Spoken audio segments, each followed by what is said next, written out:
There will be no real non-controlled currency in the world. We're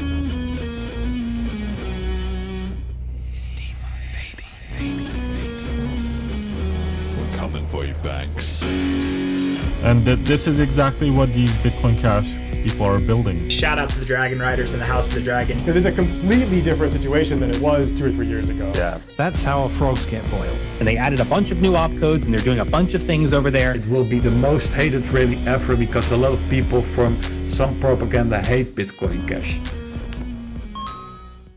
Hello and welcome back to the Bitcoin Cash podcast, following Bitcoin Cash on its rise to global reserve currency. This is episode 171, Privacy Coins and DashCon, featuring Joël Valenzuela. Today is Sunday, the 18th of January, 2026. I'm your host, Jeremy. Jet is doing the producing in the markets. XMR flip, BCH is at number 11 and Monero is at number 12. But Monero did peak above BCH actually on the back of a $282 million hack, which was being laundered through their chain. So anyway, good to see them succeeding. BCH USD $590.79, down a little bit. One BTC sat buys 161. BCH sat slightly down. One ETH 564 megasats, also slightly down with a typo on the slide. Selene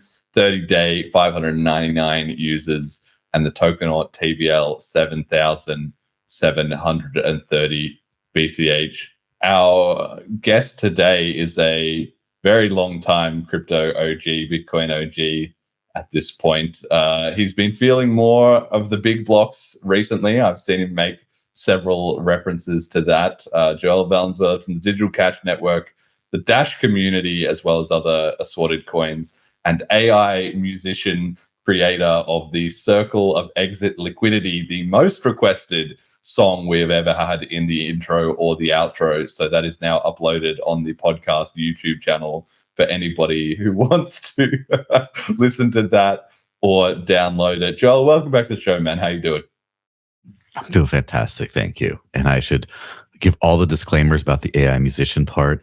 I had a friend do a lot of these things for me. And so I'm a AI music commissioner or producer. Producer. Maybe called me the Rick Rubin, right? The Rick Rubin of crappy AI music, right here. Yes. And how about the big blocking? You know, I've been seeing you say a bit more us big blockers recently. Mm-hmm. You know, you're clearly feeling the vibes of the BCH top 10. What do you make of that? Yeah, I mean, I think I didn't expect it this soon, I guess. It's kind of weird where in 2017, right, when the split happened and everything, I thought that the consequences for small blockerism would be felt much quicker. I kind of thought there'd be a few more years, and then we're gonna have this big turnaround. And I was wrong on that one. Again, I like to joke around about the Linkstradamus stuff about like, oh yeah, we're predicting stuff, but like I've been pretty wrong a few times too. And then after that, I kind of anticipated it would take like a groundswell of like adoption and transaction volume and just all this undeniability to just start to like, you know, rise some things. And then it seems like in the last, I would just say year, maybe even less than the last year, you've had this like this pop of OG and privacy projects, which is kind of like all lumped into the same thing, that has kind of come before all the users have come. And I'm like, oh, well, I'm not going to say no to this. Like, this is great, but it's not something I predicted. I would have predicted early on that it would be way sooner than it happened. And then I would have predicted it would be like a couple of years later, but I'll take it whenever it comes. Yeah, you've been completely desensitized. I mean, all of us have been in a way, and it's funny how time, gets away from you. Like, I think at the time of the split, there was certainly that period where the BCH guys were getting a bit wrecked because the people would say, oh, you said that a flippening was coming like next week, or, you know, the death spiral was going to be starting. It's still going to happen.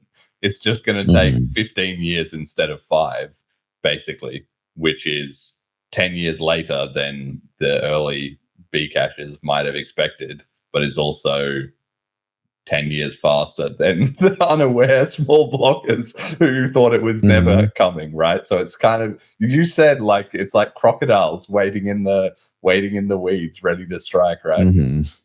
Yeah, that's exactly it. And there's something about if you have like a business or a community, whatever it is, you need revenue, you need stuff coming in order to sustain things. And you can't always decide when you have revenue, right? Sometimes you just, who knows, you just don't have customers right now, there's a whatever. What you can decide is to cut costs. And something of like, sometimes a lot of these, any success story you've ever heard of, basically, whether it's an artist, a musician, maybe even a AI producer, whatever it's that, whether it's like an athlete, whether it's an entrepreneur, whatever it is, you don't just work hard and have a gradual increase in results. You work really hard and then you get nothing, and then you get a breakthrough. And so in order to make it in the big leagues of anything really in life, sorry for getting so philosophical so early into the podcast, but you basically need to be able to survive long term. And so that's kind of what I've seen a lot of projects that were around in the 2014 era, but especially the 2017 and beyond era, that are just gone now. They just got wrecked. They couldn't make it. Whereas the ones that are still the OG coins, the dino coins that are popping back up, are the ones that could just sit there and just not die, repeatedly not die, and not hibernate either. Just keep there, keep ready, keep waiting.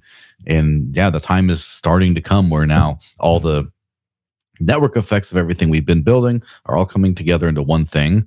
And now it's going to be time to soar over the next couple of years. It's going to be fun to see. You think there's going to be a complete revival, a complete renaissance? I mean, we've seen Zcash obviously doing well, Monero, back near the top 10. Same with BCH.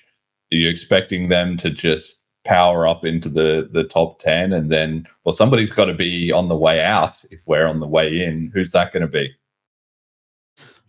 Let me actually just look at the CoinMarketCap page right now, which, I spent so many years like not even checking, basically. And then now I look at it once in a while.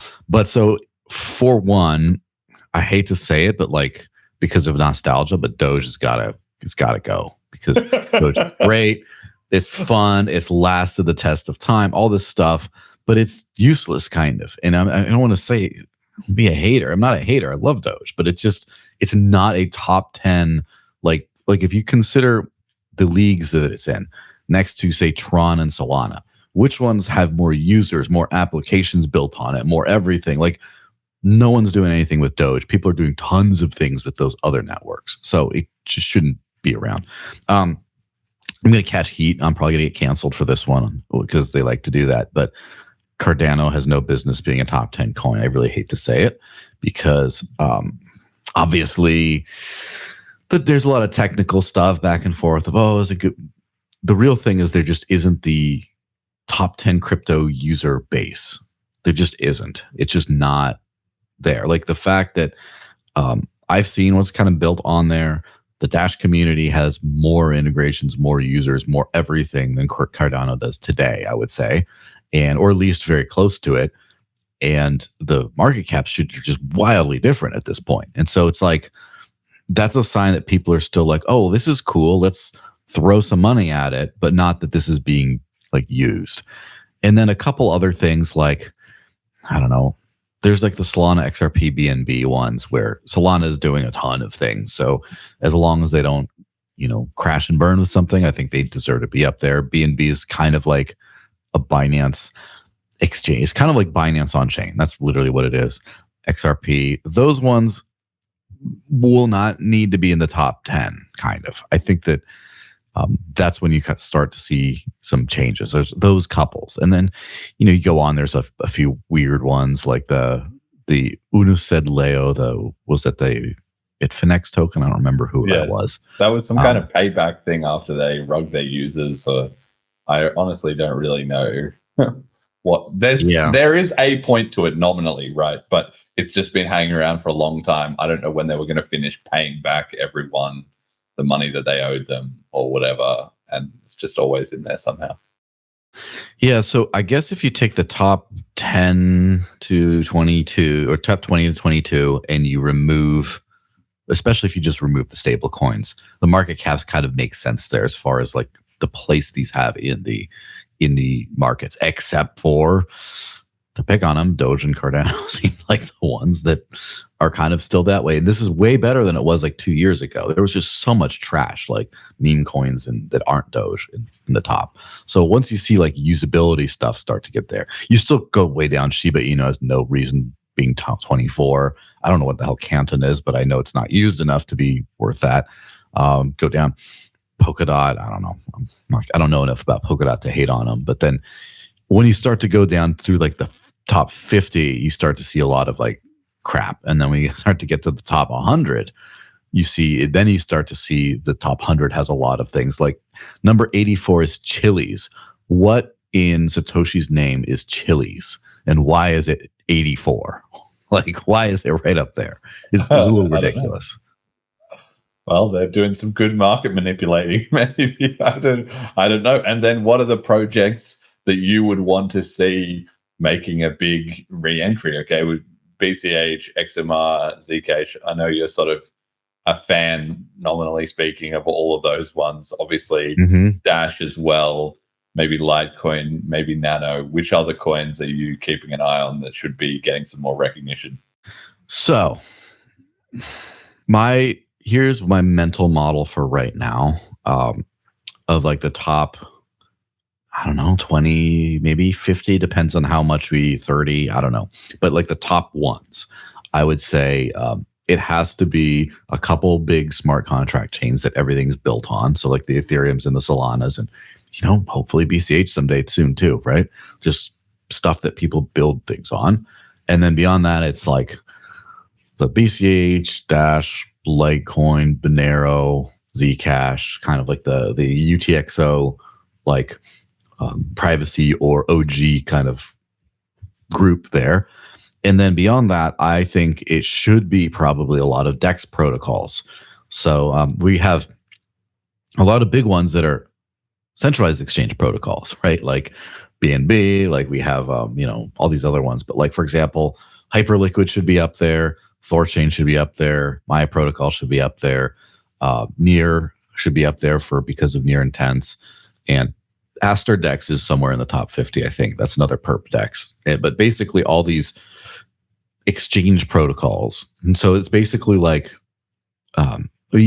my mental model, I guess, is there's two. You got like the assets, and then you got the things that connect the assets. And so like a smart contract platform is sort of like both, and then an exchange platform is just that. And so those things should be in there. I don't know, like, I don't think we should be listing stable coins on these things because they aren't like you could just deploy them on any chain. They're just, I don't know. It's kind of like, I think you could display them under a blockchain, but I don't think they should be separately listed. Right. Okay. I was thinking, who am I missing? eCash, BSV, any thoughts on them? They're a bit out of the picture, right? They're maybe a bit done. Yeah, so let me, maybe Xano should be up in there too. I don't know. They keep on, every time I want to be like dismissive of Xano, they keep on doing stuff that's like, oh, well, that's actually cool. Oh, they're making that right move. But as far as the ones you mentioned, I would say, and this is where people get annoyed, like friends of mine get annoyed at me, but that's fine.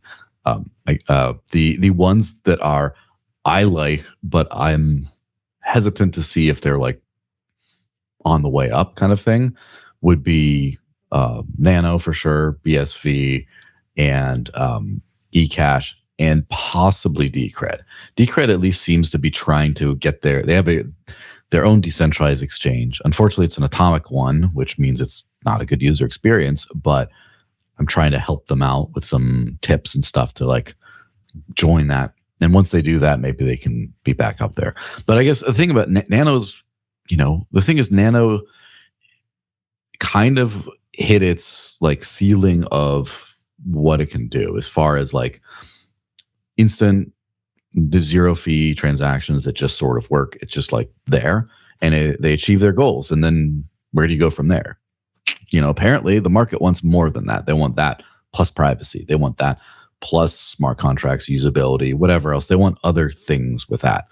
And because of its completely fee-gutted infrastructure, there's no real, like, as they say, they call it like rent seeking and capture and all use all these terms to refer to like fee-based blockchains. But on the other hand, like, it's kind of true. That's called employment. But that's like people in your ecosystem, Yes, but like rent seeking is like the negative value capture. It's where you prevent progress in order to make money on it. But you do need ownership and profitability to be able to incentivize people to actually do things. Like, how are you going to grow the ecosystem? Like, oh yay, we have 1 billion nano transactions a day. This is fantastic. And no one's making money off of it. So why would you do that? Why wouldn't you do the same thing on, let's say, an eCash, for example, where if you have a mining pool, you stake, you can get some of those fees. So I kind of feel like Nano needs something else. They need some sort of a value capture mechanism built in, whether it's like a Nano Foundation that invests in tokens, and like they raise money through donations, and then they invest in an app or whatever, that some of the revenue goes back and they buy Nano with it or something. They got to like bootstrap on some sort of a value capture mechanism, because otherwise the network's just going to be flat. So but they don't want to do that. That's the problem, as you know. Like the whole it's a self-fulfilling prophecy. The attraction, the reason that people get obsessed with Nano, and thankfully they have started to move away from it a little bit, right? But is that whole, it's feeless, there's no costs to run anything. Mm-hmm. Like, they love that. So then it attracts those people, and then asking them to say, okay guys, you got to rethink this like fundamental assumption, is kind of like, well, then they would just join another group. Well, how are they going to rework that? That's the thing, is they don't need to rethink the fundamental assumption, but what they do need to do is change their fundamental marketing angle, because the reality is the system is neutral and fee-free, and you're supposed to build for-profit businesses and services on top of it. The problem is that like the protocol shouldn't have fees attitude turned into like communism. Like nothing has fees, and then that just poisoned the whole ecosystem, where now it's like people start trying to do fees. I have seen people do like like they did a delegated proof of work system when they had the proof of work thing to anti-spam measure, where you could pay a very small fee to get your transaction pushed through right away. I'm like, oh, well, you introduce fee, that should be fine, right? Because the protocol doesn't have it, but you're bootstrapping. And then people hated that. Then they had a anonymous, like built-in mixer kind of thing to do better privacy, kind of a custodial mixer, but still that didn't, make enough fees, so they just abandoned it. So I think that's what they really need, is something like that. All right. Well, we can't do a whole advice section for Nano. That'll have to be for another time. But do you have any other projects that you're seeing like similar to the advice you just gave to Nano then? Well, let's say with BCH. Yeah. How are you seeing? Let's hit eCash, right? Because we mentioned eCash. that. All right, eCash first. My eCash at the time of the split seemed to have more demanded, needed features they were building in than BCH, and now it seems almost like the opposite, where it's just like, I like the transactions, I like the improved security model, I like the fact you have staking rewards, but then it's like, what else? Like, is there anything new on the privacy front? Well, no, we just have like a cash fusion. Okay. Well, if you have smart contracts, do you have apps? Do you have? And it's just like, no, we just thought it's the same mentality that pre 2022, 2023 BCH might have had, that would be pushing it towards irrelevance, which is we're right about the block size wars. We changed the parameter that they did, and that's enough. We can just do nothing now. And so I kind of get the same vibe from that. Again, people are going to be losing their, at me. That's fine. Please prove me wrong. I'd love to see it grow, but I kind of feel like it's in that sort of a zone.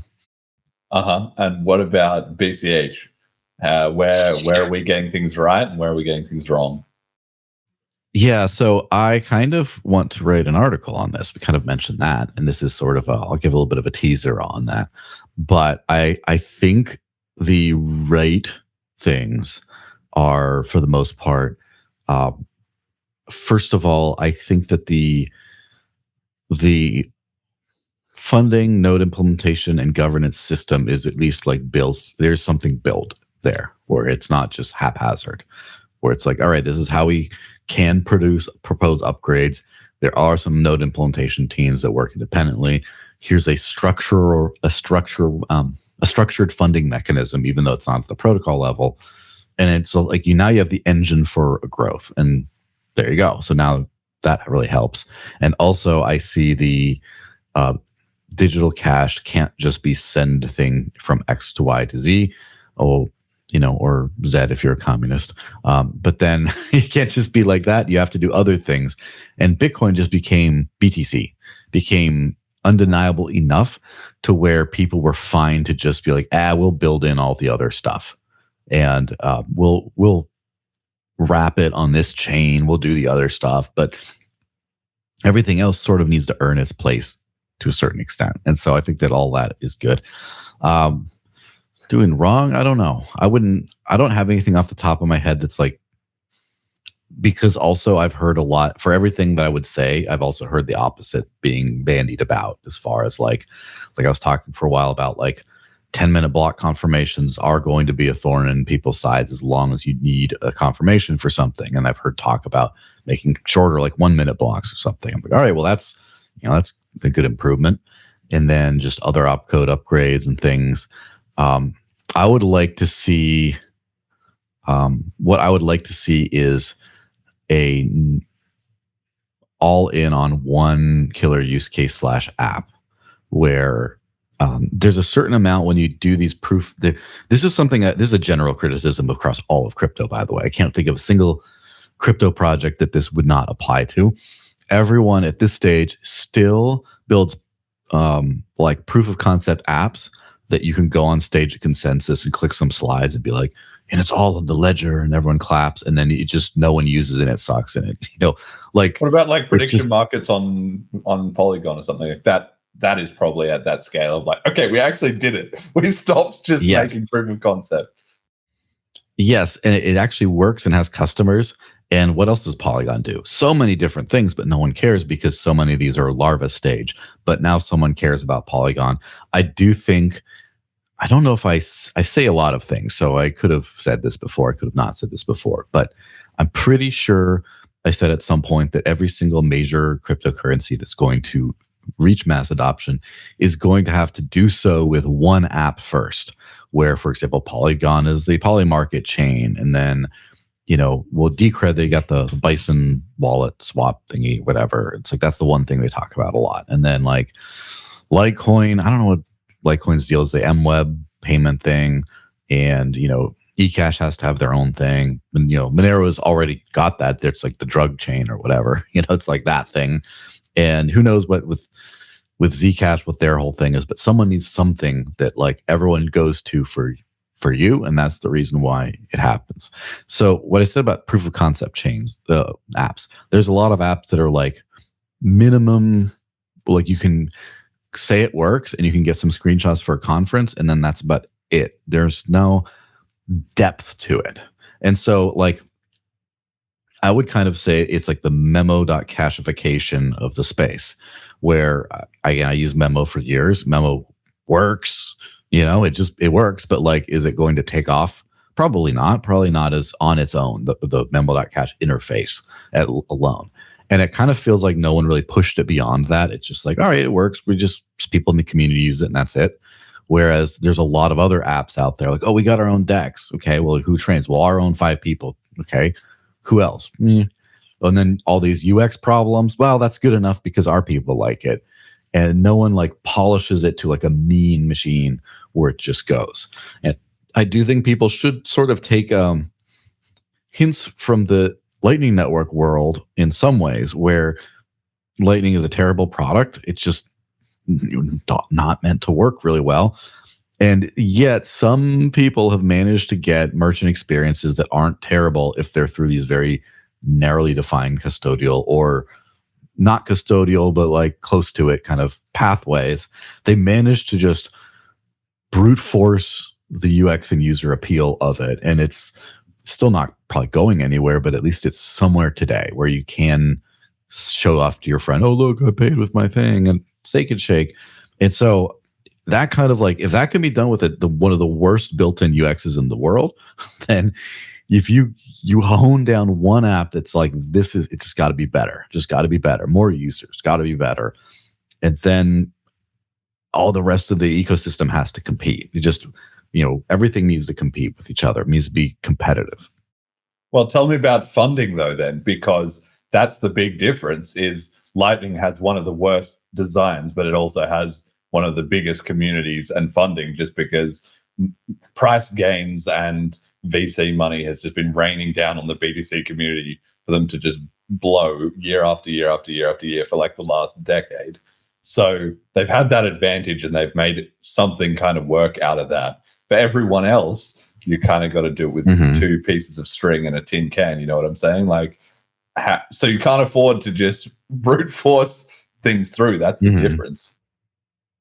Yeah. Now you can't afford to do that all in a chunk, but you can kind of quietly hone your craft time after time. And I guess there has to be like an entrepreneur who has a vision for something and says, this is the chain that works for me. This is the one that will work for what I want to do. And then just starts building it and constantly, on the grind, get other people, and then makes the sales pitch to other people. Look, you should invest in my product because XYZ is going to do well.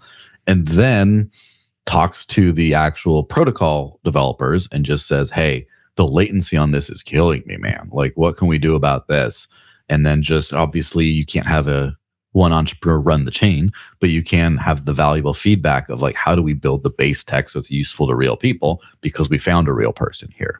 It's just that person has to just, or that company or that collection has to just see it through to the end of like, this is what we need to do, and just, kind of take off from there.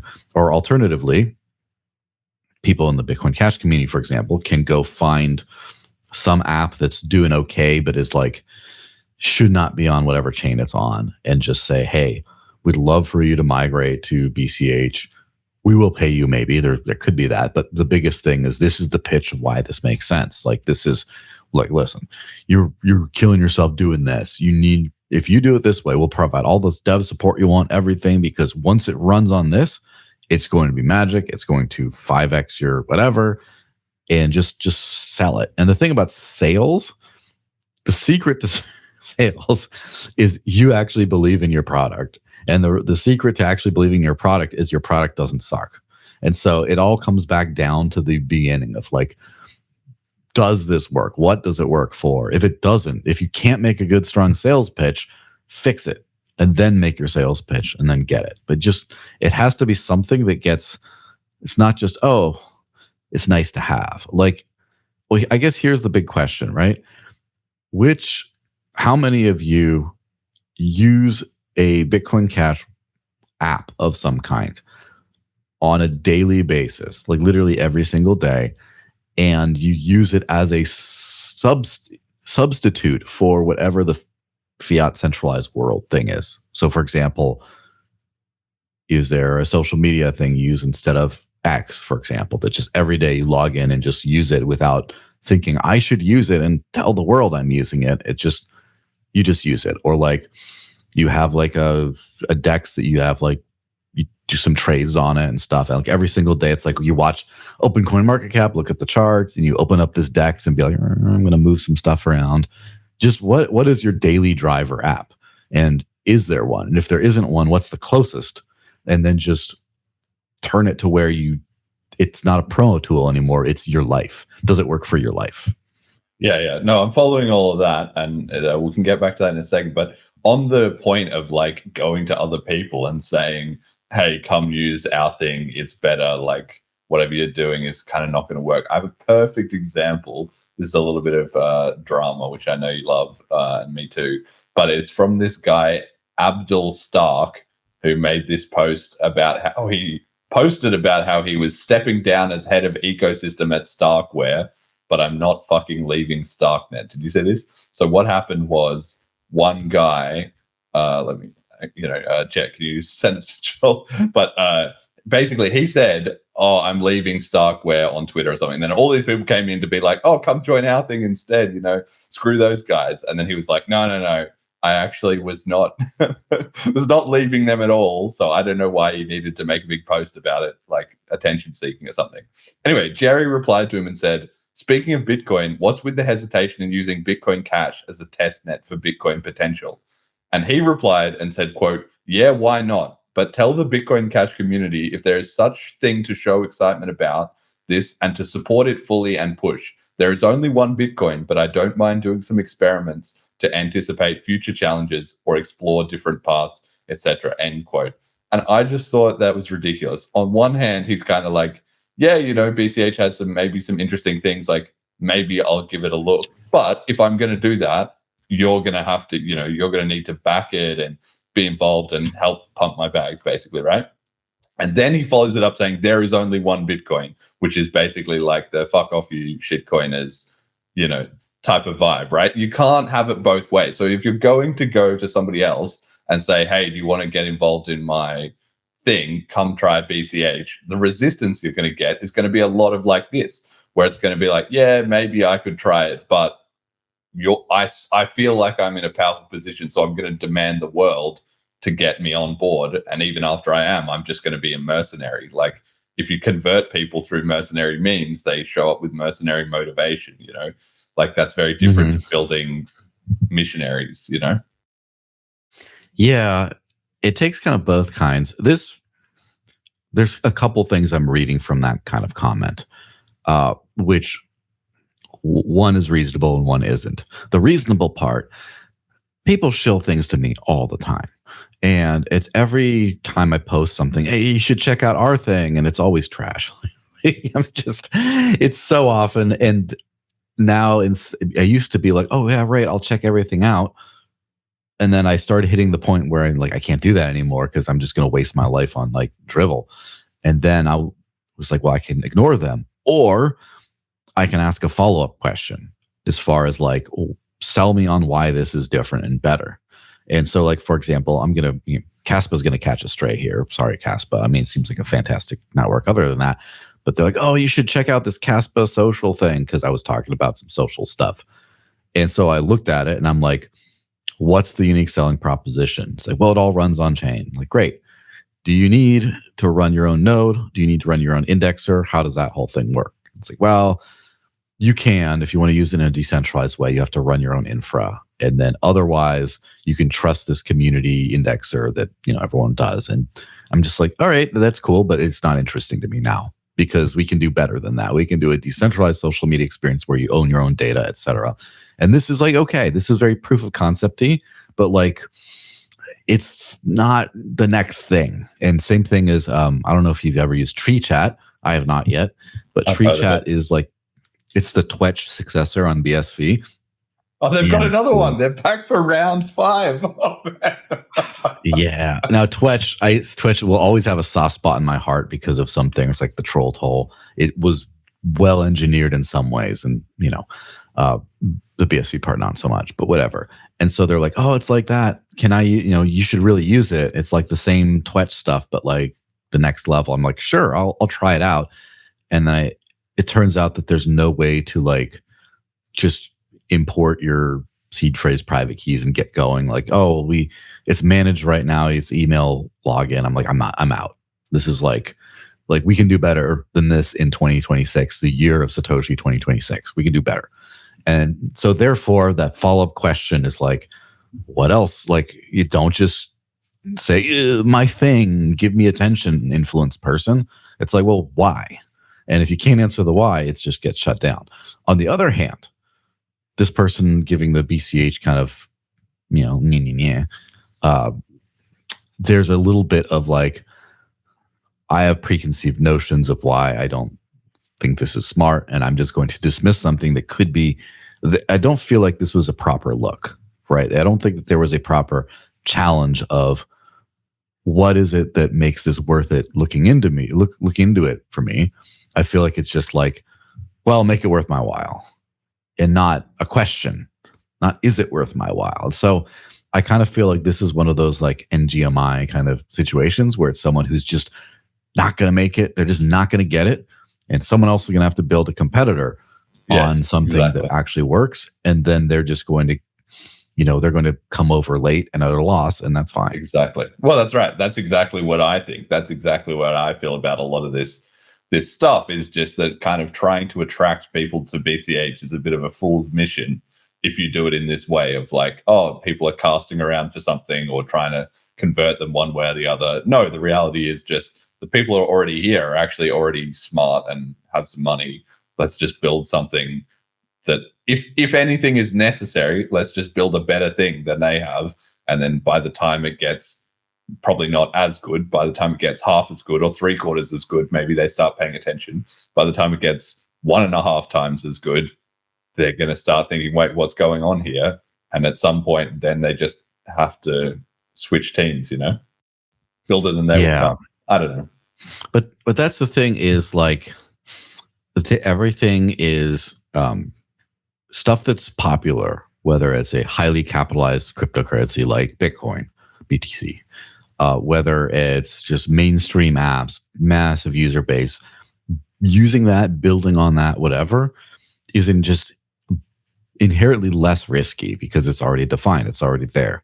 Whereas something that's like Ghost Townsville, I didn't mean to hate on Townsville, but I just realized that sounded like I'm hating on Townsville. I'm not, but with Ghost Town kind of thing, that is massive opportunity, but also a lot of risk of like, does it take off or not? And then the smart builder, investor, whatever, will see unseen risk in the popular stuff, and we'll see like unseen opportunity in the not popular stuff. I mean, obviously not across the board, but so for example, I think that if you want to say, oh, I'm going to build on Solana because it's the biggest ecosystem, sure, that we're one of the bigger ecosystems. It's like, all right, that's fine. I understand the low risk attitude towards that. But then you're like, I want to build in the Bitcoin ecosystem. It's like, well, if you know anything about Bitcoin, you know that it has a bunch of looming issues on the horizon and that no one is addressing, like the sustainability crisis. They're not even trying to. That's the crazy thing. They're just pretending it's not happening, right? Yeah, it's like classic procrastination, where at least when I procrastinate, I get really busy on other things, right? I just like, well, I got to do this, so I can't do the thing I need to be doing. And I kind of feel like the privacy stuff to a little bit, but the knots stuff, like the CSAM, whatever you want to call it, that whole stuff, as well as the quantum computing stuff, some of these are real problems, but they're also like, I do need to fold my laundry before I get to writing this budget proposal or whatever. And it's like, that's like laundry folding. It has to be done, but it's also not number one, which is your sustainability time bomb. How are you going to keep this engine moving long term? How are you going to keep growing? So I would see that as a massive risk. Ethereum's whole like messing around with L2s, they still haven't, they're kind of wishy-washy. Oh, help the L1 a little bit more. There just isn't this clear, like, how are you going to grow and continue to thrive long term? So I think also EVM has a bunch of weird exploits and stuff that it just, I think, are now coming to bear. Like, for example, the fact that tokens, anytime you send a token, you have to run that through a smart contract, which is inefficient. And then you have to like, you have to grant token access, basically, that then can later be changed and just take all your money. It's not like just a very simple like native token where you just push and it sends. And so there's a bunch of those kinds of exploits and issues. And I don't know exactly what they're thinking of doing about it. And Vitalik kind of says some cool stuff and then he kind of goes away. And there's a lot more risk there. And then we get to like, yeah, I'm going to be really mean and chilly. I don't mean chilly, but if you compare like an eCash and a Dash, right, you can consider both, especially a year ago, let's say, because Dash has done a lot better in the last year. But like you compare the two, you're like, all right, there's a lot of similarities and they're both sort of like, you know, not very capitalized right now. And you're looking at okay, why would you care about either of these things? And then you look at potential and what they're building, and it's like, okay, well, they both have a lot of the same types of fundamentals, so they have growth potential in that, if that is cool. But is there something else? And then if you look in the Dash world, you see privacy advancements. You see this whole data contract system that no one else really has quite the same thing of. You see partnerships for payment things. And like, for example, just this last week, we onboarded 50 million merchants around the world that you can pay with Dash at. It's like, oh, well, that came out of nowhere. Where did that come from? Those kinds of things are like, oh, this is a risk that it could go to zero, right? It could not perform up to the big dogs. But it's also like, I see a lot of ways where this it's not as risky as you think. There's a lot of upside potential. So that's kind of where the attitude goes. I think people who are too focused on like what is popular now is just not going to keep their money. It's just not going to work out because it's already there. You don't have any vision of where it's going to go. So you're just reacting to the people who can figure out where things will be ahead of time. And so, which is always a risk, but you like, I don't know, like the other thing is I do think that you take significantly fewer risks if you focus on fundamentals and let that dictate where you go. Because if you understand it needs to be sustainable, it needs to have a sustainable design, it needs to be extensible, it needs to be easy to use, needs to be secure, and like all these kinds of things. And then you just throw effort, money, whatever into those things, and then don't throw it into the ones that are safe but have problems with those things. Eventually, on the aggregate, a lot of your favorite projects will go to zero, but some of them will do really well. And I think on the aggregate, that's kind of what makes sense. Kind of where the space is like investing in privacy coins. It's like, which one's going to do better than the others? Who the hell knows? But they understand something is valuable in this sector. So if they throw money into the sector, it will do well. So tell me a bit more about Dash. Where is that? You haven't really covered that at all yet. What's this Dash renaissance that you're telling us about? And I'm familiar with this idea of evolution, but I don't know the details. Walk us through what's going on there, what's going right and wrong.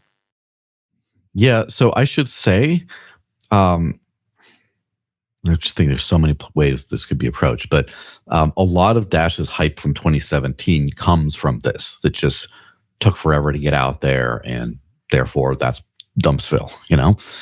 So Evolution is a side chain to the main Dash network. It's run by the same like masternodes, et cetera. So it's part of the network, but it's a separate blockchain that's account based. It's data focused. It's kind of more loosely based on a Cosmos architecture, but pretty overhauled with like 1 second block times and things like that. So you can just get stuff published quickly.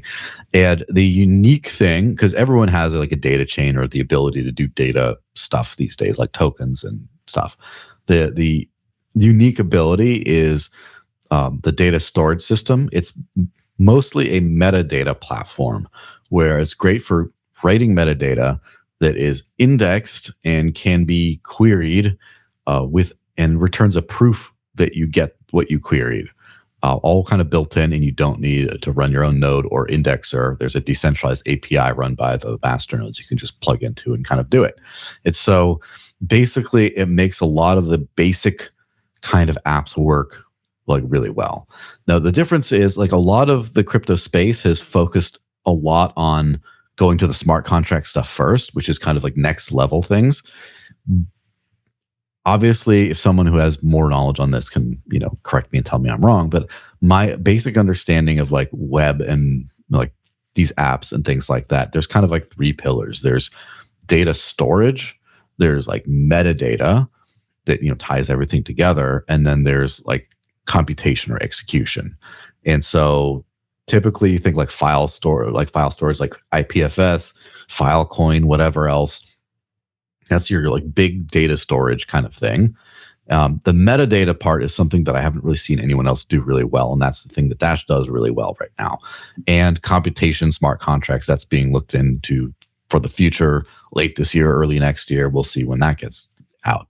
But basically, you can have a website running on the Evolution network with no backend server at all. It's just you query the network and it just brings the data you want. And so it's, for example, if you like look up your Dash username, you can just type in whatever and it queries all the possible usernames and brings it up automatically at the network level. There's no server that's doing it, just the network's feeding you that data.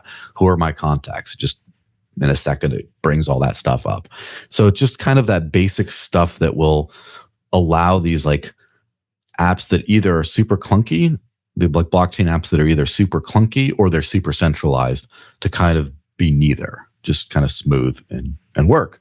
And of course, the first few things are stuff like usernames, contact list, all that kind of stuff, but then also expanding to like social media sites. There's a proof of concept app out there called Yapper, YPPR, on yp.pr is the URL on testnet. And it's like an X clone. You have encrypted DMs. You can register many usernames on the protocol level for your one profile, so they can look you up under all your aliases, like you do Jeremy BCH, the BCH podcast, whatever, and it'll take you to the same profile. Your contacts are on the network as well. You got hashtags, of course, on the network, and a bunch of other cool features. So yeah, it's basically, we're looking forward to building a bunch of like the more low level like web apps that are actually built on decentralized data.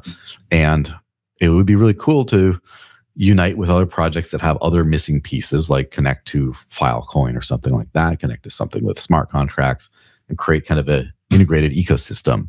But basically, this goes back to the whole circular economy kind of thing, where by being like, Monero is a good example, because Monero is kind of like the OG Bitcoin vision of peer-to-peer, like agorism, gray markets, sometimes black markets, whatever kind of commerce.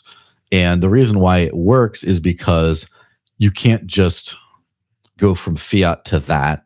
Some of the stuff is spicy, so you need an internal thing of like, I need to sell this for Monero, I need to buy it with Monero kind of thing.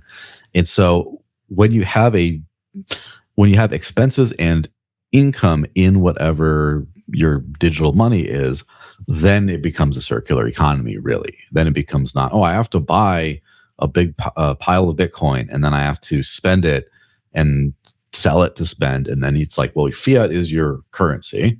It's your in and your out. And you just dip into Bitcoin for some reason. Maybe number go up, I don't know. But eventually it's like, anytime anyone uses my data contract or writes to this whatever, fees come through in Dash to me.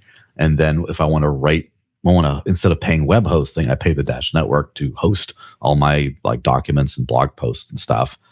And then it just goes in there. And that's when you get that circular economy and everything starts to work out.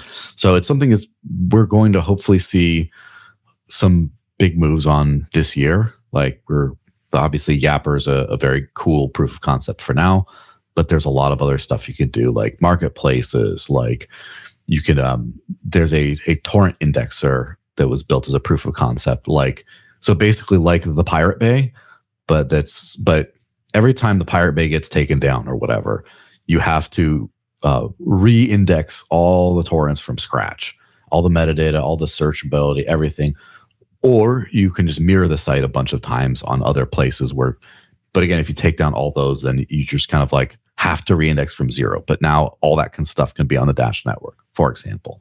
And then like marketplaces like Craigslist style things and other things. So it's going to be pretty fun to see all that stuff kind of come together under like the unified like login keys, whatever. And just, some fun stuff in the future.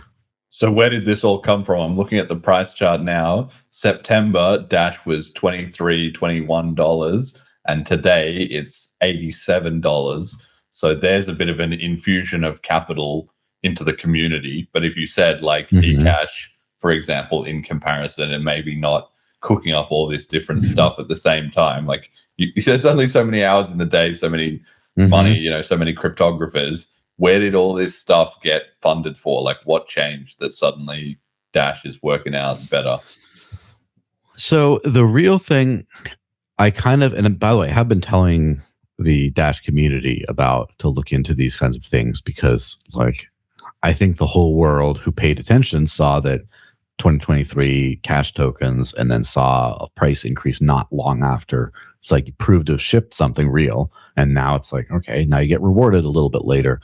And so the Evolution upgrade was shipped, the mainnet activated September 2nd of 2024.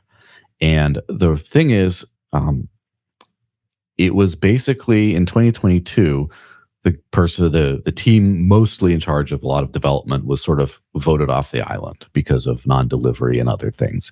And so the current mastermind on the Evolution side of things, at least, Quantum Explorer, he basically said, look, I'm gonna get this shipped. If it's just me and no one else, I'm gonna work 60, 80-hour weeks just getting all this thing done. And at some point in the early mid 2024, he put like a masternode vote out there of, should we just, it's not basically like it's not done yet. Should we do an accelerated release or a when it's done kind of release? And the accelerated release is just, will it stay stable on mainnet? Like, will it actually work? But not, is it smooth? Not, are all the dev tools out there? And so the community, I wouldn't say overwhelmingly, but strongly voted for close to release. So it's not like it wasn't like a polished release then. There was still a lot of like, well, we have no SDKs built, no libraries. Like we tested these things out. They work in theory, but there's a lot of things that prevent developers from building on it. And so that's kind of why everything sort of wrapped up for the most part around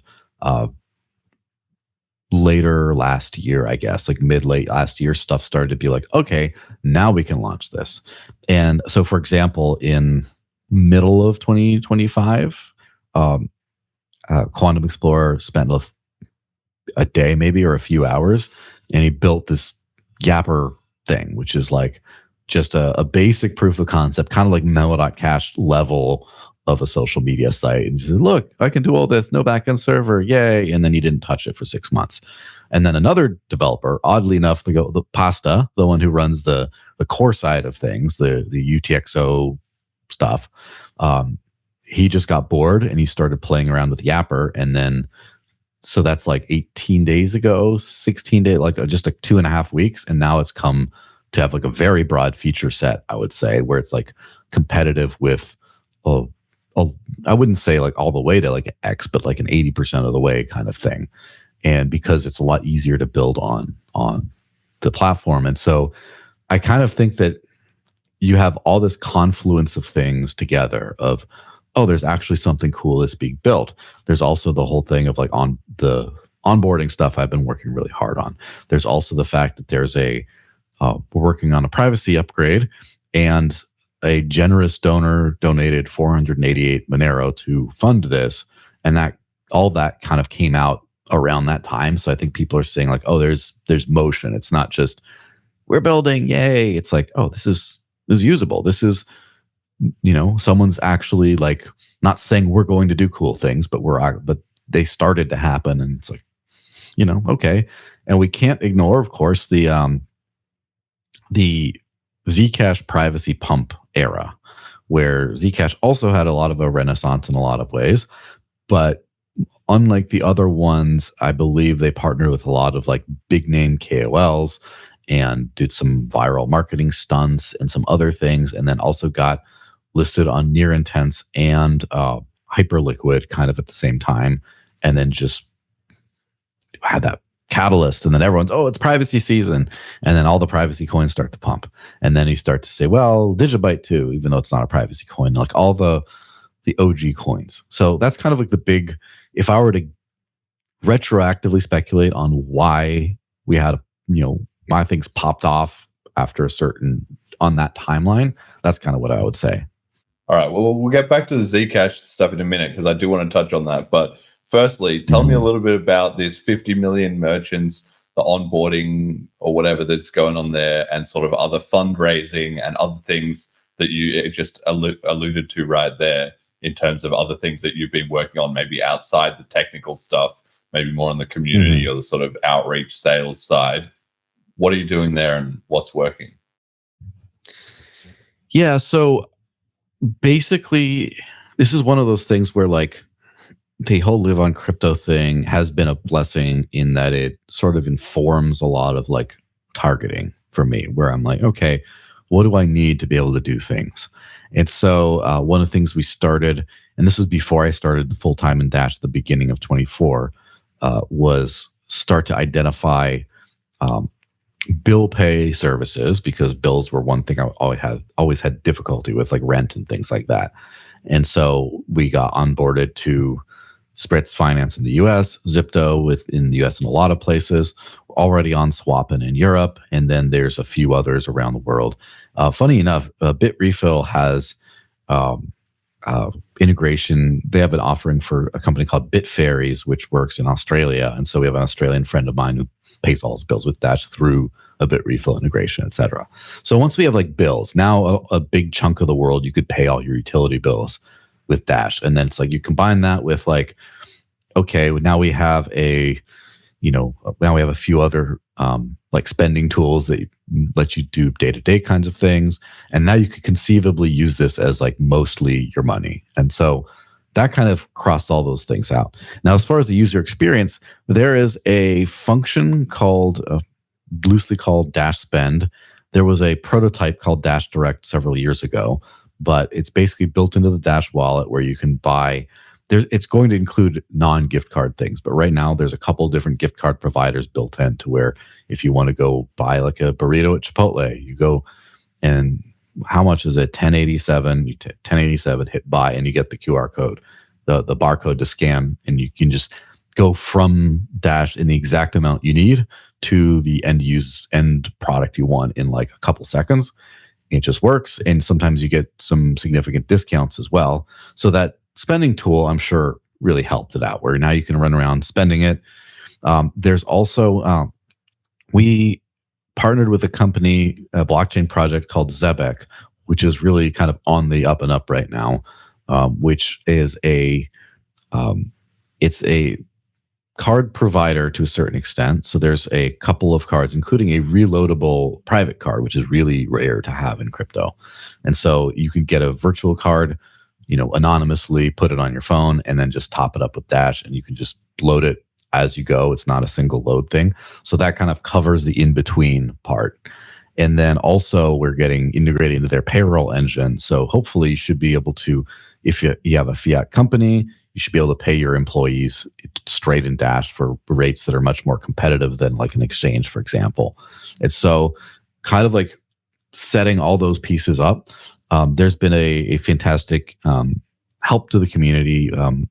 Daria, or Web3 Daria, Dasha, of course, as she goes by, who's been running around to conferences that I can't make it to and doing a really great job of like forming connections for these integrations. And that's where this Eon Pay came from. And Eon Pay is some company that I hadn't really heard too much about, to be honest, but essentially is built into a lot of merchants in Southeast Asia, some parts of Africa, and Latin America, where a lot of the countries where it's supported, it's kind of like, if you'd remember from the was it Zapit? Was that the name of the wallet in the BCH wallet? Yeah, from like the Zapit days. UPI, yeah. So basically, the UPI version of all these countries is kind of like getting integrated into that, because I've been sort of talking to them where trying to see if I could get merchant listing data to put in a merchant map, and it's like, yeah, but like in some of these countries, it's like 85% of the merchants are just everyone kind of will take it, so it's almost not worth putting on a map.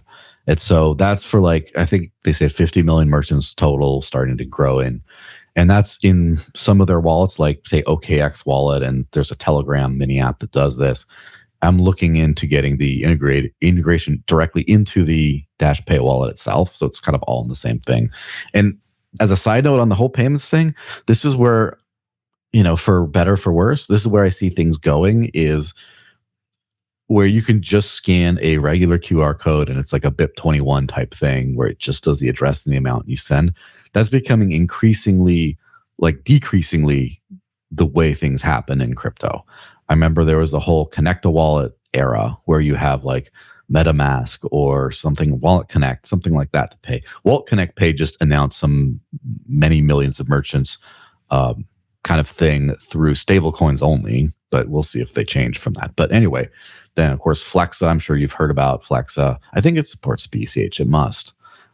It's big in the Zcash world. It's some payment thing in the US. Again, has to be integrated into the wallet. So again, for anyone who's developing a wallet meant for payments, should definitely pay attention to this part. But like, there's a bunch of different payment protocols, just like BIP70, but like more, that the smart cash wallet will want to integrate into to be able to pay everywhere. And DFX in Switzerland also has like a few hundred grocery stores that accept crypto, not yet Dash. I'd love to get Dash on board at some point.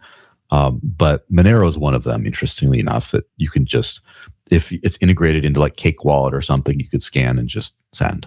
So that's kind of like my Infinity Stone type thing, is like, we got the bill pay, we got a few spending tools for gift cards and discounts, then we got a couple prepaid cards and stuff that work all around the world.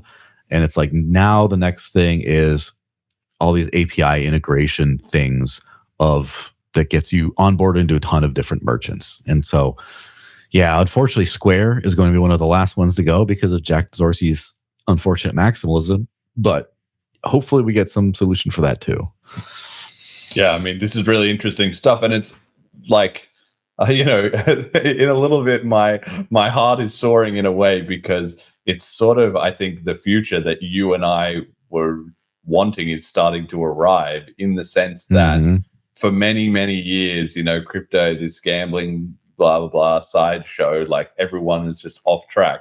But now, in aggregate, between the size and global clout of crypto, plus enough sort of payment-focused coins plugging away at it year after year after year after year, it sounds like among all of that, it's kind of getting to the point that the people on the other side, the merchant payment networks and the card providers and all that, are slowly starting to be, okay, well, we need to have integrations for this kind of stuff. And at first, it's going to be a bit piecemeal, and it's going to be hard to use, and it's going to be some coins and not others, and yada, yada, yada. But just the economic wheels are churning for long enough, and now at a great enough size that it's worth them, talking back. It's not like going to them, hey, accept crypto. It's like they're starting to be like, we need to have a crypto strategy. We need to accept this stuff. People are paying with it. And the culture of people is just kind of like, this is just the way things are done now. We're really starting to get to that. And sounds like, yeah, you're on the forefront of a lot of that stuff, which the BCH community maybe doesn't have in its, purview so much at the moment. Mm-hmm. Yeah, it's one of those things where, like, obviously I've been in the space for a very long time, and I have a lot of nostalgia behind the mom and pop merchant onboarding, where you get your local grocer, your local whatever to do it, and they pull out a wallet. You're like, oh, this is awesome. I paid straight in this, and this is what Satoshi envisioned. There's always that, and I kind of feel like the BCH community is one of the best at doing this for a while, and I think the Monero community is one of the best at doing it right now, where almost all of the Monero adoption is very peer-to-peer-ish like that. It's very much like that. And it gives you warm fuzzies, right? And the thing about crypto is so, as payments, I'm to be blunt, is largely irrelevant today. Maybe not so much in a year or two, but so irrelevant today. The only reason you can get people activated is through the warm fuzzies. But unfortunately, the warm fuzzies, it's a hard work of onboarding. And I've kind of, I've had to, letting go of the past is always hard to do, right? Especially if it's something you love and you care about.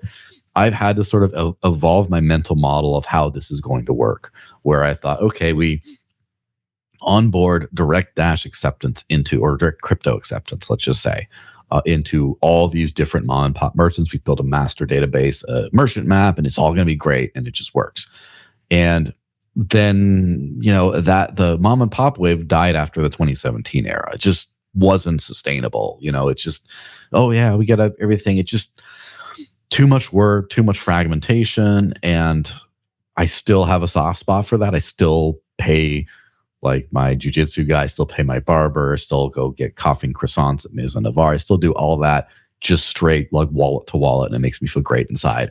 But that's not the way the world went. And there is this sad, exciting but sad, depending on who you want to what perspective you want of the last few years, this epoch of basically the intermediary digital cash era, where now it's like anyone can live on a few different kinds of digital cash, but you need to use this bill pay company that will help pay bills for you. You need to buy gift cards. You need to do prepaid cards. All these tools, which I would have been ecstatic about in 2013, 14, 15, to have that level of support, and I still should be, but it just doesn't feel as good when you're doing that. And now we're getting on to kind of the halfway between that and the mom and pop like redux, where now it's getting integrated into payment software, but at a mass scale, not always in the most pure way, but kind of like the Apple Payification of things, where now you do get to actually use your crypto directly. You don't have to do a gift card or some janky thing like that.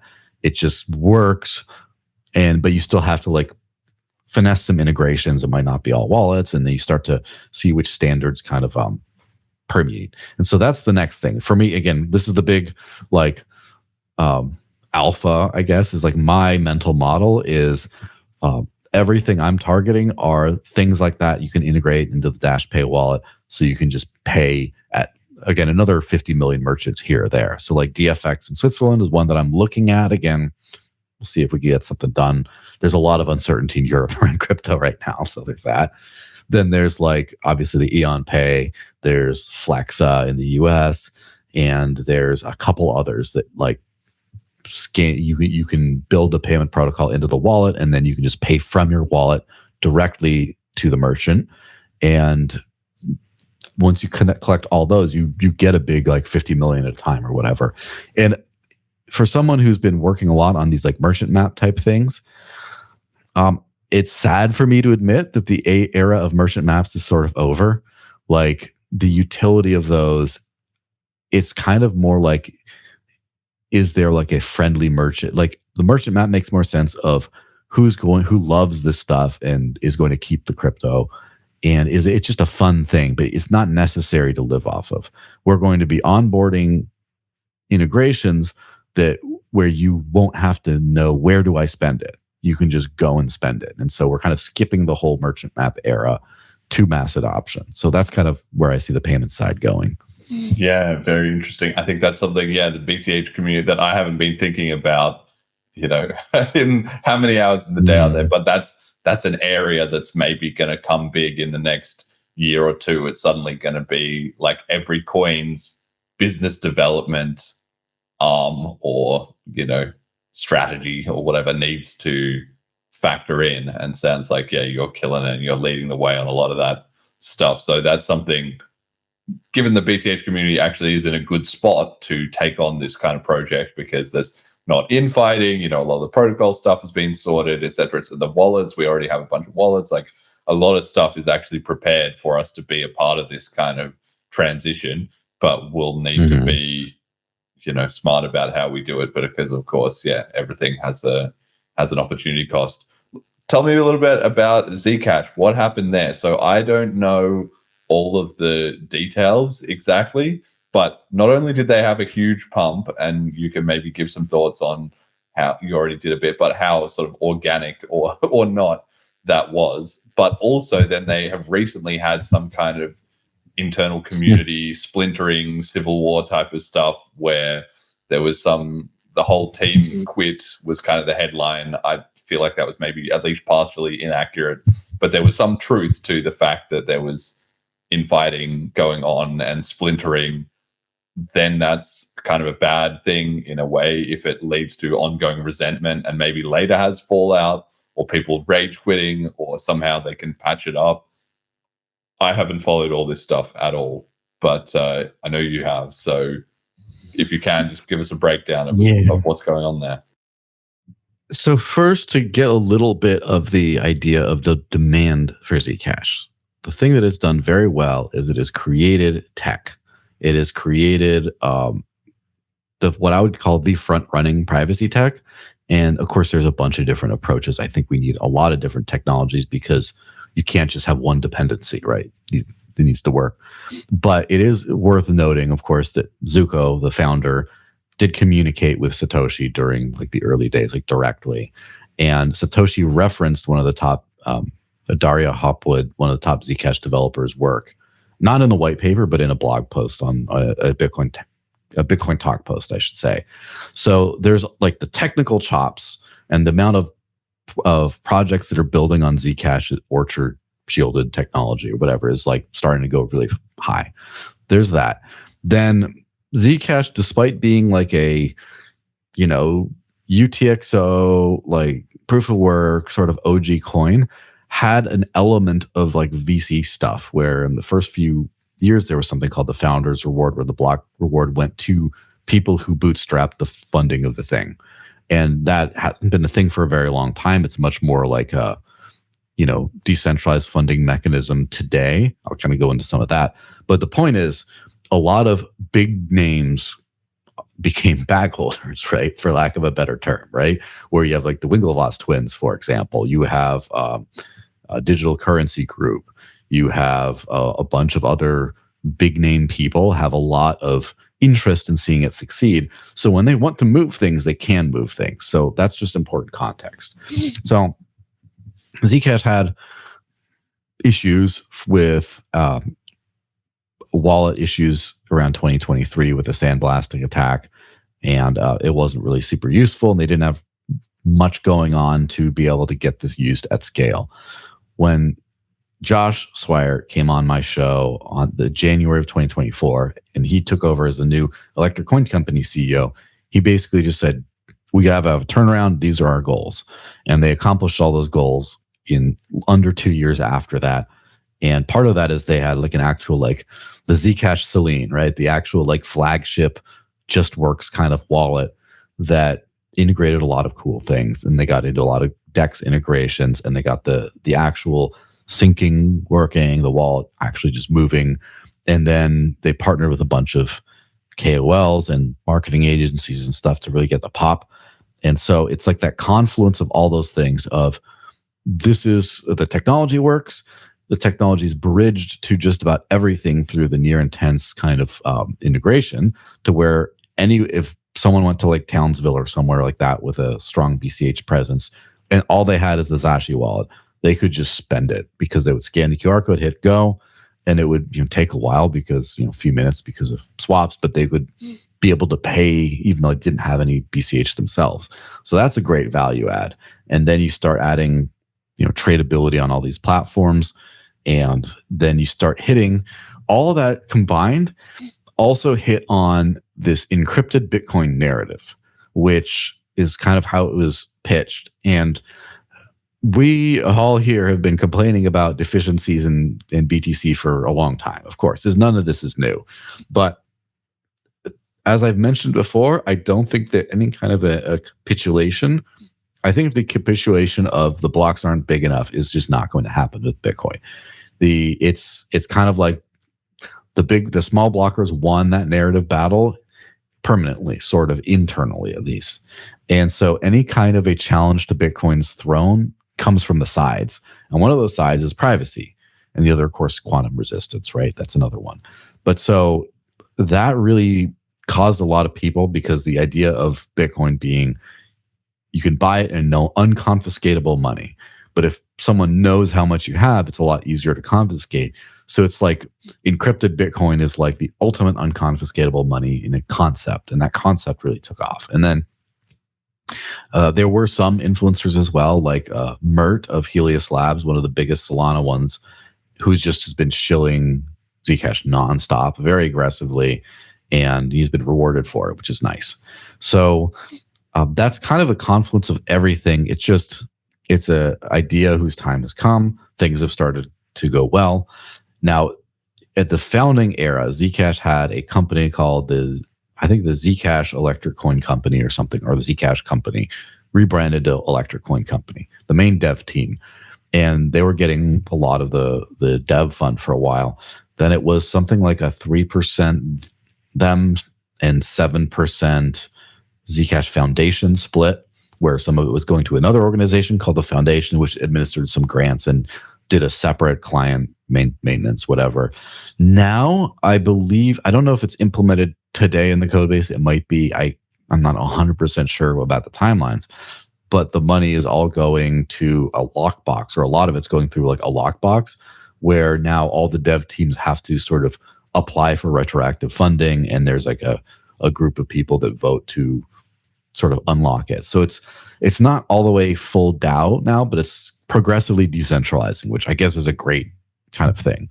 Now, what happened with this whole mutiny thing, there's a lot that hasn't been publicly said that I don't fully know about yet, but to me, it seems like the Electric Coin Company was a subsidiary of a nonprofit called Bootstrap.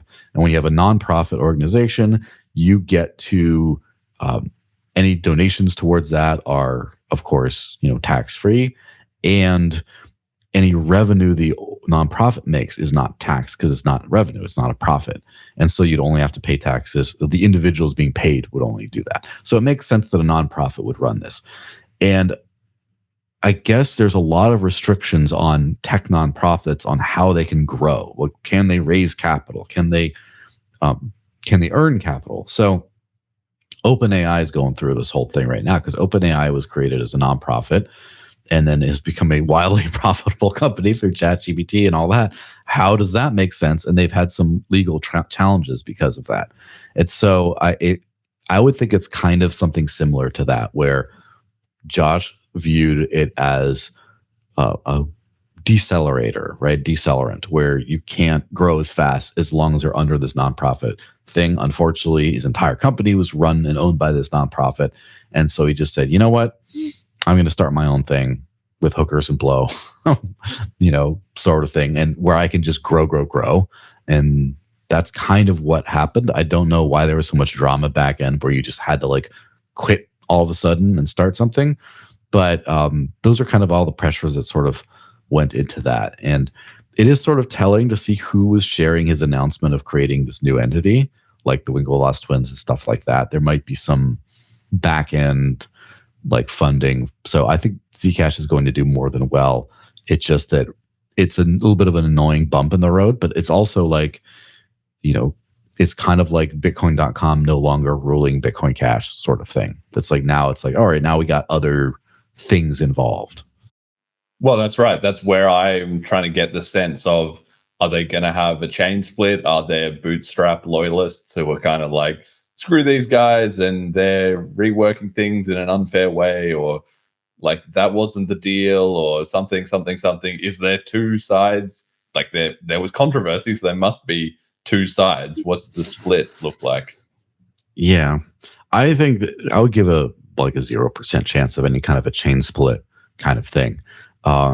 I don't know what Bootstrap is going to be doing now. There's always a chance that they might just wind down, or that they keep running a different implementation or a separate wallet or something. But right now, the major Zcash organizations, it used to be Zcash company, Electric Coin Company, and that's it. And then it was them and the foundation. And now, as of present, there's Bootstrap, there's the new company, then there's still the foundation, and then there's an organization called Shielded Labs, where Zuko, the founder, and his brother and some other people work, and that's entirely not funded by the network Block Rewards. It's a separate thing. And then there's Tachyon, which I don't know if it's more than one person, but this person, Sean Bowe, who's a very smart researcher, is sort of self-funded to do scaling research and stuff on Zcash. So there's like 5 major organizations right now that are all sort of doing things, which is a lot better than it was before. So it's the one organization, the biggest organization is the one that sort of had the drama that turned it from 4 to 5, I guess. But there's a few different groups running around right now. So, I mean, that's a good sign, obviously, of decentralization, and there's sort of this similar process going on in BCH in a way, like you said, in the wake of Bitcoin.com used to dominate it a lot. They've been out of the scene for the last 3-4 years. All kinds of other things have been slowly starting to pop up and so forth. So that's a good sign of a decentralized economy. The catch is then it creates politics, right? And that's where I'm trying to get at is this Zcash stuff, is it going to create resentment and issues down the road that's going to lead to somebody having a rage quit, or is it just going to, like, usually the cost of that spreading out is then potentially Yeah. losing network effect or momentum or getting mired in politics instead of delivering stuff before, right? Yeah, from my understanding, and I do know some people who worked for ACC and now work for the new organization, and they're being a little tight-lipped about the details, but they're just like, everything's fine. We're just doing a move over. I think that the biggest cost is the public spat. Like, if I were to do something, I would have said nothing, moved over to a new organization, got everything figured out, and then come in with this thing. Hey, by the way, the team is doing this, Bootstrap is still doing that, and kind of have, even if it's a hostile situation, find a way to have like a joint, almost like a joint statement, or a statement that like both sides are okay with, where it just makes it seem like even if there was fighting, you don't want, if there's governance problems, like should we increase the block size, those kinds of things need to be public, and if they get ugly, they get ugly. It just is. But if it's internal drama, you should keep a lid on it if you can. Just keep it to your own internal mechanisms, and that's probably what I would have done. The thing that was the biggest uncertainty was Electric Coin Company launched the Zashi wallet, which is the flagship wallet for Zcash. Kind of everything is just like Zashi. And when the team left, now they're no longer able to run the wallet necessarily. And so now it's like another wallet that just gets like nuked and is like now I have to start from zero with a new product. Like that's the fear, I guess. I've heard the new team saying that they will still be doing support and stuff for Zashi, but it sounds like there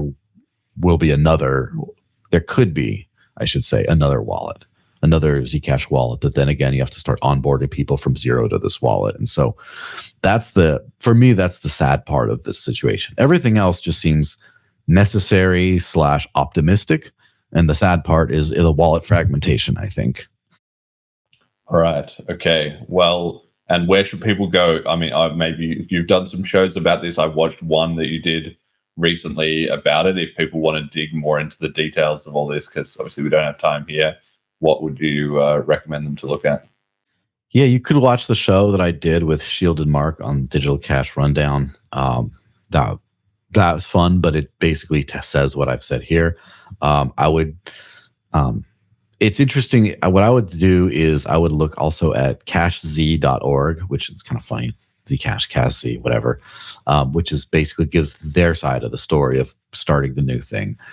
They're launching a new wallet, and they say they have like an early access list. They got like 82,000 signups so far. So that's like 82,000 pre-downloads is not bad. That's a lot. So I guess they're going to do okay. But yeah, just follow. Basically, I would just follow. X is a great place for news, unfortunately. So just follow the key players in there, like Josh Spire and stuff like that, and you'll get the alpha. Okay, all right. Moving right along, then we've got the DashCon conference to not announce exactly, but discuss. So first off, we've done a little deal. We're doing some wheeling and dealing before the show. Bliss and DashCon are going to do a very minor little partnership where, of course, I love a lot of the work you do in crypto. I think it's going to be a great event. So I'm looking forward to going along. And in return, you're going to help hype up Bliss, of course, both communities getting the opportunity to learn from the other. The Layla ticket sale will be starting on February the 15th. So anybody who's interested in Bliss, just keep that on your radar.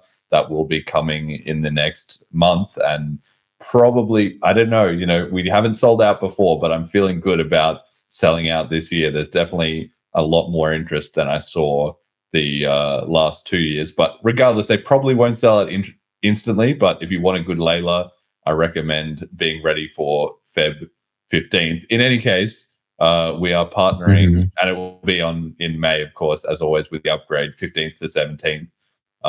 Now, DashCon is going to be in Amsterdam in September. So talk me through this event. How did this come about, and what's your involvement? Yes. So for context on Dash conferences, there have been a few in the very early days. They ended up being like large produced, the treasury spent a ton of money on them kind of things for previous teams. And they ended up being pretty cool. But it wasn't, then money got a little tighter after the 2017 era, and there just weren't any planned. In 2019, September, the end of September, there was a Bitalo, which is a Swiss crypto company, decided to hold the Dash convention Europe in Zurich, and basically self-funded / got sponsors for like most of it. And I think they did get a small treasury reimbursement, but for the most part, it was a very lean conference. After party was in Munich at Oktoberfest. It was quite a fun conference. It was a lot of good memories from those days. Again, 2019. And then there was some uncertainty in 2020, as everyone knows. And there just hasn't been a proper Dash conference since then.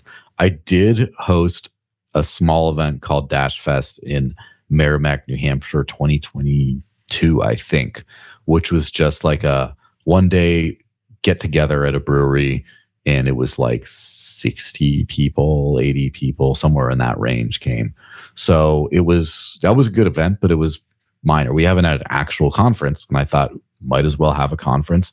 I got to do it. And so I'm thinking my entire ethos since getting back into things here has been like sustainability. And so, for example, obviously, I'm funded by the Dash Treasury to do my day job and then run some ad campaigns and some other things like that we do. But I've been trying to do as much as I can external to the Treasury, run it community, donations, business stuff, etc. So like, for example, the Crypto Quorum space that we do is sponsored by Edge Wallet. So we get a little bit from that. And then I do a lot of like 50-50 deals with companies and things of like, well, I'll do a lot of promo for you if you integrate, and just try to keep as lean as possible. And the entire Dash privacy overhaul is completely not treasury funded. It's completely a variety of different donations, as well as Power Up Privacy give us a generous grant, and we're looking at other options as well.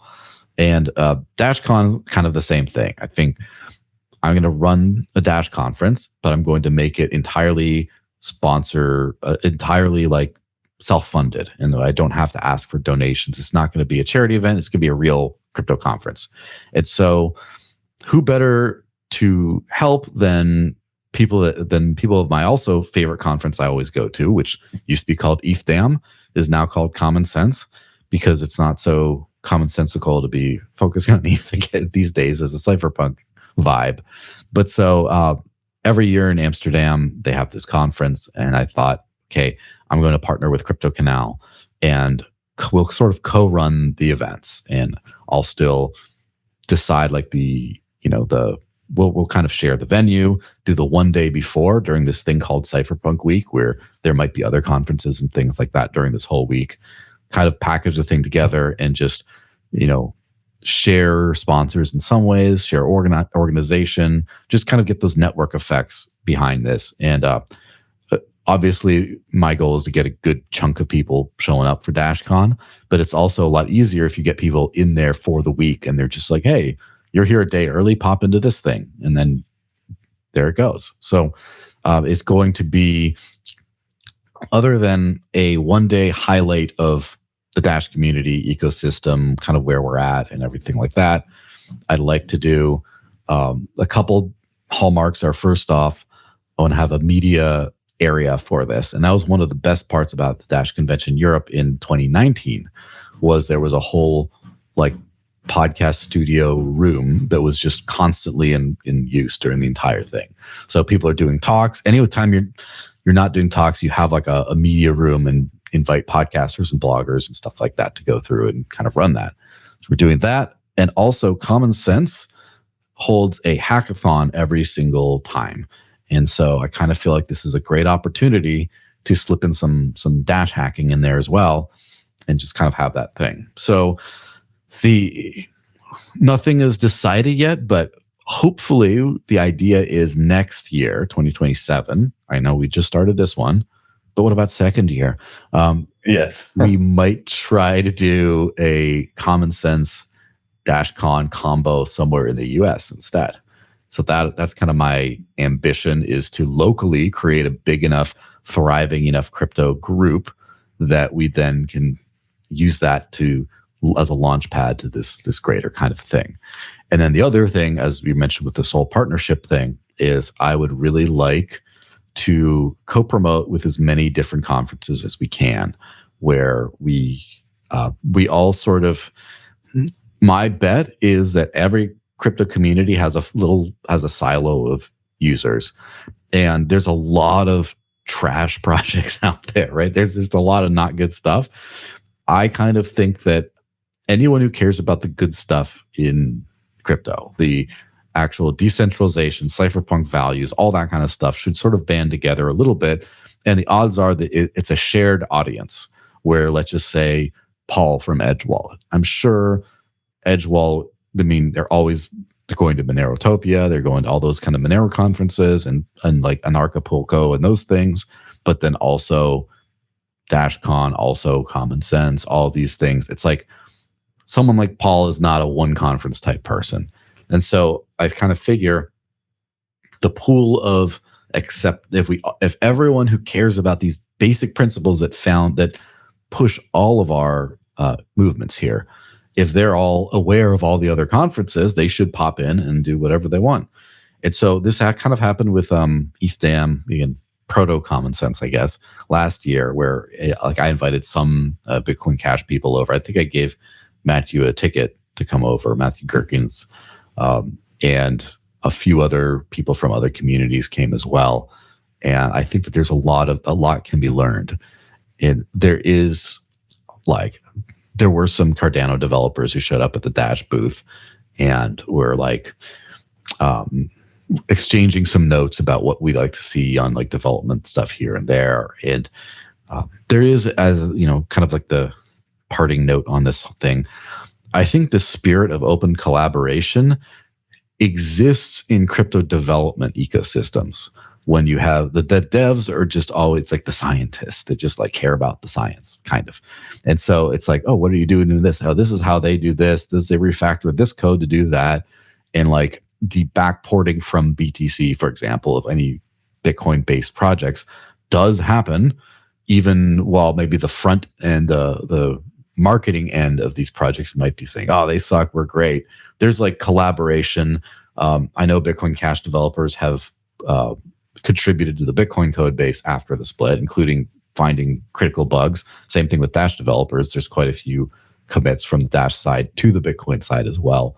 And so that spirit of open collaboration, even if you're building potentially competing products, I think is something that we could really learn from, of like, hey, did you hear what those guys are doing over there? Well, if we did it, it would be 10 times better than what they're doing. Can we do that? All right, sure. And just, you know, everyone should sort of be in each other's business just a little bit. Yeah, makes sense.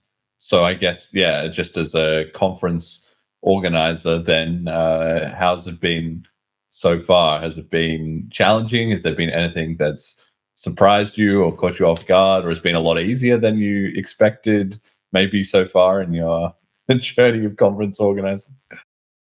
Well, of course, anytime you do anything that's not yourself, there's always external dependencies. And the original Common Sense date was in middle of like June 12th to 13th. So it was June 11th. And it turns out that ECC is around the same time and is doing a very big event. And so basically with a lot of sponsors and other things who were usually ETHDAM / Common Sense sponsors were like not going to be there. And so it just made the decision of like, let's not compete with some big thing.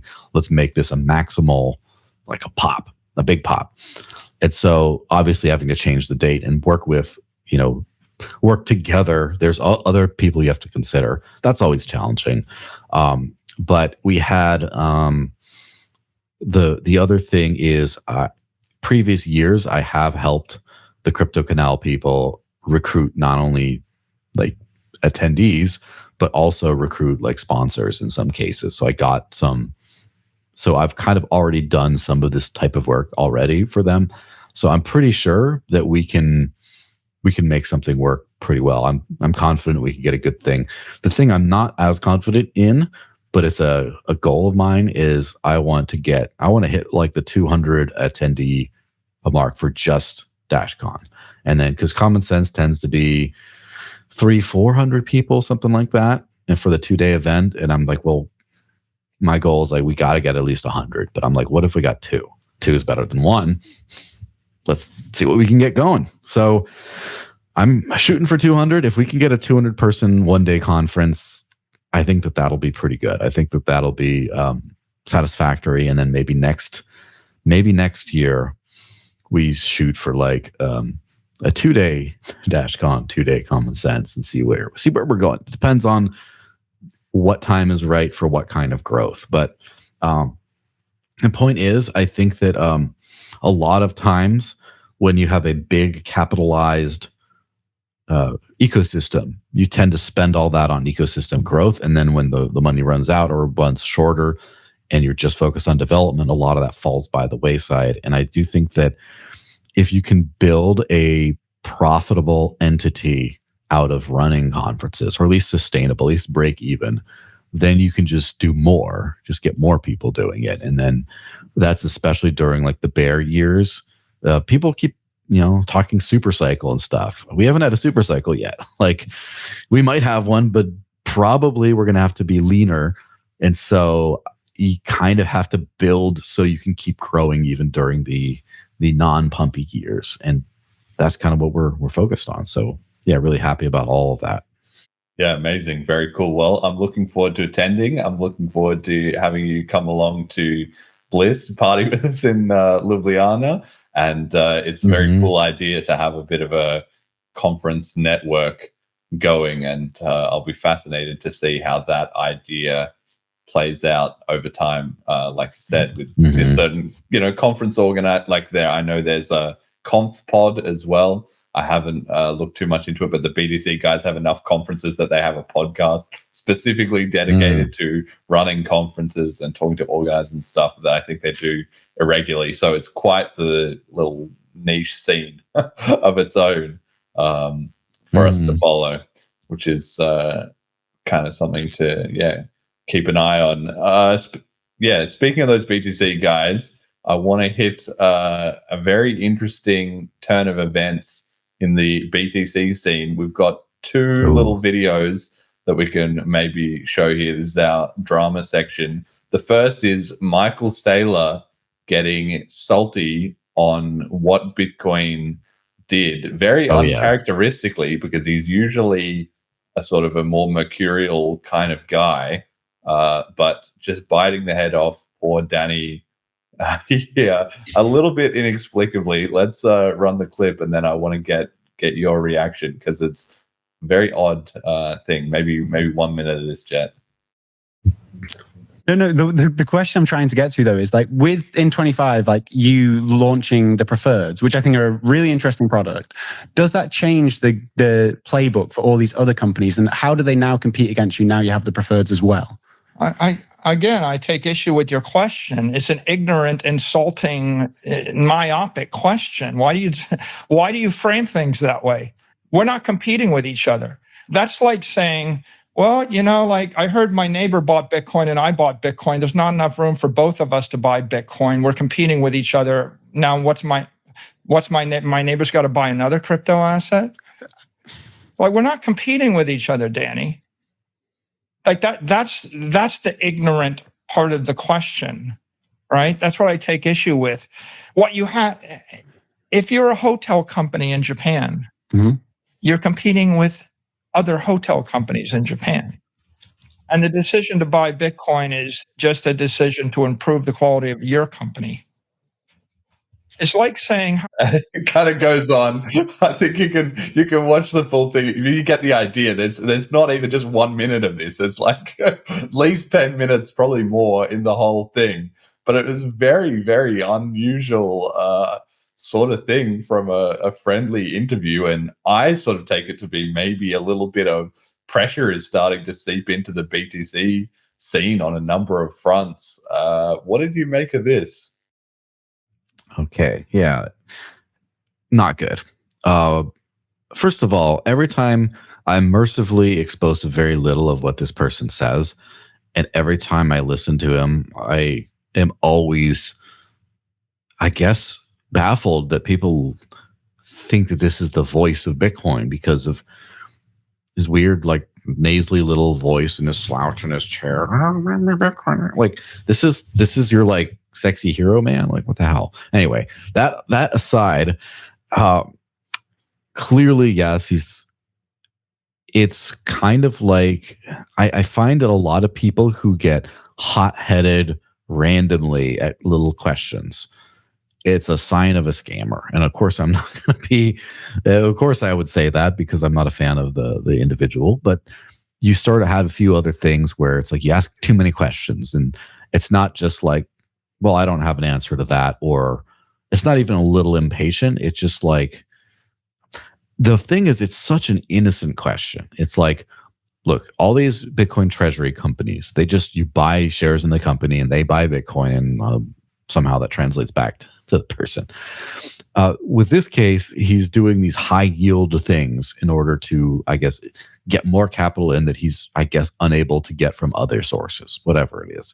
And it's a very normal question of how can anyone compete with this? It's like, if they do the same, maybe they could.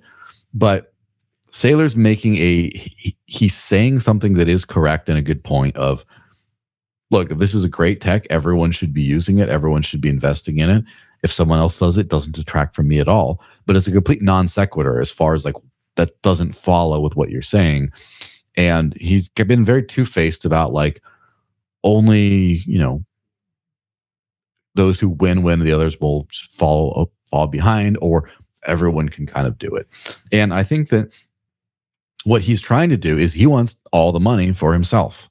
He's trying to do all kinds of things to get everyone's fiat so he can buy Bitcoin and then give them worthless, whatever diluted shares that change out, whatever he's doing, whatever the analog version of a shitcoin is that he prints, that he gives to whatever. It's pretty clear what he's doing. The thing is, he also doesn't want to FUD Bitcoin because he wants the price of what he bought to go up as well. And he's trying to walk this weird little line where he wants people to keep on pumping his bags, but also give him, and mostly him, money to get more of his bags. He's walking that weird little line, and I think people are starting to see through that it's getting a little, hostile. And unfortunately, this is the way the world works. I've been saying skeptical things about this individual for several years now, and I have the timestamps to prove it. A lot of people were too. This is not a special prediction that like, oh, I'm the one seer who could see that this is an obvious scam. But anyway, no one really questioned him in the Bitcoin world up until we started to see the MSTR price slip, the MNAV or whatever you call it, started to slip. Now all of a sudden people ask the questions they should have asked all along, and we're starting to see more and more of that pop out. And if you're running a profitable, successful business with a great model, you don't really care if there's haters as long as people are talking about you. But he's trying to run this thing where he has positioned himself as this cult leader, and you cannot have people asking questions there because your success is based on people not asking those questions. And just like even those little things, like the fact he strategically put like a chessboard in the foreground of this, yes, so cringe. And it's just like, it's the illusion of this like success and everything that, oh, I am the Bitcoin movement, so therefore you can't pretend like I'm just getting all the Bitcoin for myself, but also it's all about me. So like, it's this weird line he's talking where he's trying to sell MicroStrategy and he's trying to sell Bitcoin at the same time in ways that just profit himself, and it's becoming trickier to do, and people are going to get wrecked at some point. Yeah, people are going to get wrecked. And like you say, the questions are sort of starting to circulate. Okay, maybe you and I have spent the last years and years pointing out that this is all going to end badly, but there's also slowly then suddenly where the people who previously were all bought in start to catch on, right? And we're having the exact same thing happen in the sort of development world, hijacking Bitcoin, etc. So Matthew Kratter made a very interesting video this week where he's been talking about a chain split and he's been educating people about that. Previously, he actually used the podcast chain split graphic that was really funny. We had that on the show, but he's now created his own one so that he doesn't have to have me dunking on him on Twitter. But regardless, he started making a video which not only telling people that there is, this is how chain splits works, that he expects almost certainly a split over the NOTS core issue with the release of BIP 110 in September 2026. Let's have a listen to this. Very interesting what he has to say about this. This would be user rejected soft forks, URSFs, which we'll be talking a little bit more about. So it's important to recognize that you can have a soft fork with or without a chain split. This time around, I imagine we're definitely going to have a chain split. As Ghost writes here, so far there's been 3 non-chain split hard forks in the history of Bitcoin. The original Satoshi client is not able to find the blockchain tip. And if we take a look, we can see those hard forks occurred in version 0.3, 0.4, and then the BDB one we were talking about was Bitcoin version 2. Or Bitcoin Core probably version 2.0.0. It's important to note that the BIP 110 soft fork, as I said before, will almost certainly lead to a chain split after it activates at the very moment that someone mines some spam in a block that's no longer accepted under the new consensus rules. At that point in time, you're going to end up with 2 versions of the Bitcoin blockchain. You're going to have Bitcoin spam chain and Bitcoin money chain. And I think it'll be very important to try not to make any transactions while this chain split is happening. Chain splits are always highly disruptive. And it's important not to make any transactions because one of these chains will almost certainly eventually get wiped out. And then the chain split will heal and you'll go back to just one blockchain. Now, there's a big wild card here, which we have to discuss in a subsequent video, but that's if the spammers choose to pursue a URSF, as we said, a user-rejected soft fork, to protect their precious spam chain, then the chain split will become permanent. On one side, probably Bitcoin spam chain will eventually wither away, just like Bcash and BSV and other failed forks of Bitcoin have done. The question, though, is will defenders of spam and CSAM on Bitcoin go this far? Will they really go as far as trying to activate a URSF to defend their spam? That would be quite foolhardy. And it's important to note that that would be what really causes the chain split to become permanent if the spammers decide to do that. Just doing a soft fork is going to create a temporary chain split, but unless the spammers do this, the chains will merge again and heal. So will defenders of spam go this far? Only time will tell. So there we have it on the show on episode 151, and afterwards we ran a poll about what would the NOTS guys come to 1 year from, I think it was June, maybe when we did that show, and 15% of listeners, and I think on the show we said maybe 10% chance that they ended up going for a full-on crash out chain split. Now, that's seeming increasingly likely that they are ready to go to the wall on their chain split dreams. Of course, Matthew Kratter he says, well, probably the spam chain will die. I would think probably actually it will be the NOTS chain that will wither away and die, as he says. In fact, the most likely outcome is that the Bitcoin Core people don't need to do a URSF because there's just so little hashing on the NOTS side that it doesn't really matter. But in the case that they do, and they should honestly prepare a URSF just to absolutely slam the door on that, the NOTS guys will be out in the cold. But they are planning to go through with it. Like, they are in their echo chamber enough to really push on with this BIP 110, despite potentially, coming to a chain split. What do you make of this, Joel? I think it's just the necessary sort of crash out where it's like, what is Bitcoin? And here's the thing that happens with all cryptocurrencies that do a hard fork governance mechanism, where obviously hard fork is always on the table for the ultimate governance mechanism, meaning irreconcilable differences. But eventually you have you have a big tent eventually everything else gets sort of hard forked away. And I kind of feel like in this case, what is Bitcoin for? Who decides? You had like 3 big camps, I would say, in the block size war era, where you had the run your own node cypherpunk small blockers, and then you had the L2ers, I would say, which is, I would kind of call that like the atom back, kind of like the intelligentsia of that side of the movement. And then it wasn't really as big as it is today, but there is the institutionalers, or whatever you want to call them, as far as like this is the biggest chain, you can't change it, and then therefore we get the institutions are coming, that whole thing. So kind of the 3 camps of Bitcoin, and now they're all sort of in conflict with each other, where the nerd side was actually 2 camps, as we're now starting to see, and they're fighting it out. And the Knots people were the shock troops of the 2017 era, and now they're kind of like, I don't want to play with you anymore. Yes. But at the same time, that was you. It's like whenever you see some sort of a country that's going through like a coup, it's part of it is because like the president stops paying the military, and it's like, you don't do that. You pay them first, and then you, like, if you want to hold on to power, I should say. It's so you cannot, these are your military, your troops. You're going to suffer some consequence by not paying them, because they're meant to cause havoc. That's why you have them.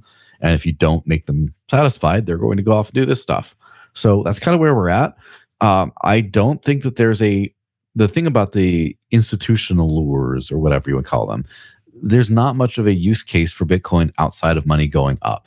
And Saylor's looking like a genius for a while to the uninformed. And now when he's not looking like a genius, if there is a crash and a liquidation or anything, that whole sector of Bitcoiners gets wiped out pretty much. It's purely market based. Then that just leaves the 2 left. And if the Knots people split off on their thing, I mean, they're not going to, no one's going to use this random Knots coin. They seem to, and like, it's pure, it won't have spam. They think that's a value add. The fact that it has less people in it. Yeah, like no one cares about this. Just no one actually cares. It did not become a problem. The only thing it was a problem for is when you couldn't send your transactions through. And that hasn't happened in a very long time. There was a couple big BRC20 ordinals, whatever things that just stamps, all that stuff that just clogged up the chain. And that's it. It's over. Like, that's not going to happen again, probably. So the compelling reason is just not there. So, and the infrastructure, as far as who has the exchange listing details, who runs the core repos, who does all this stuff, it's not them. And so they're not going to win. It's going to be another one of those, like, useful idiots go to die kind of a thing, and that's just where it's going to go. Unfortunately, for the remnants, BTC has had an issue with the whole messaging, where the Knots, I kind of feel like the Knots people won a lot more battles than the core people, even though they lost the war, where they were a small minority, but they inflicted more casualties than they themselves received during the war, because of the way that everything was set up from the narrative perspective.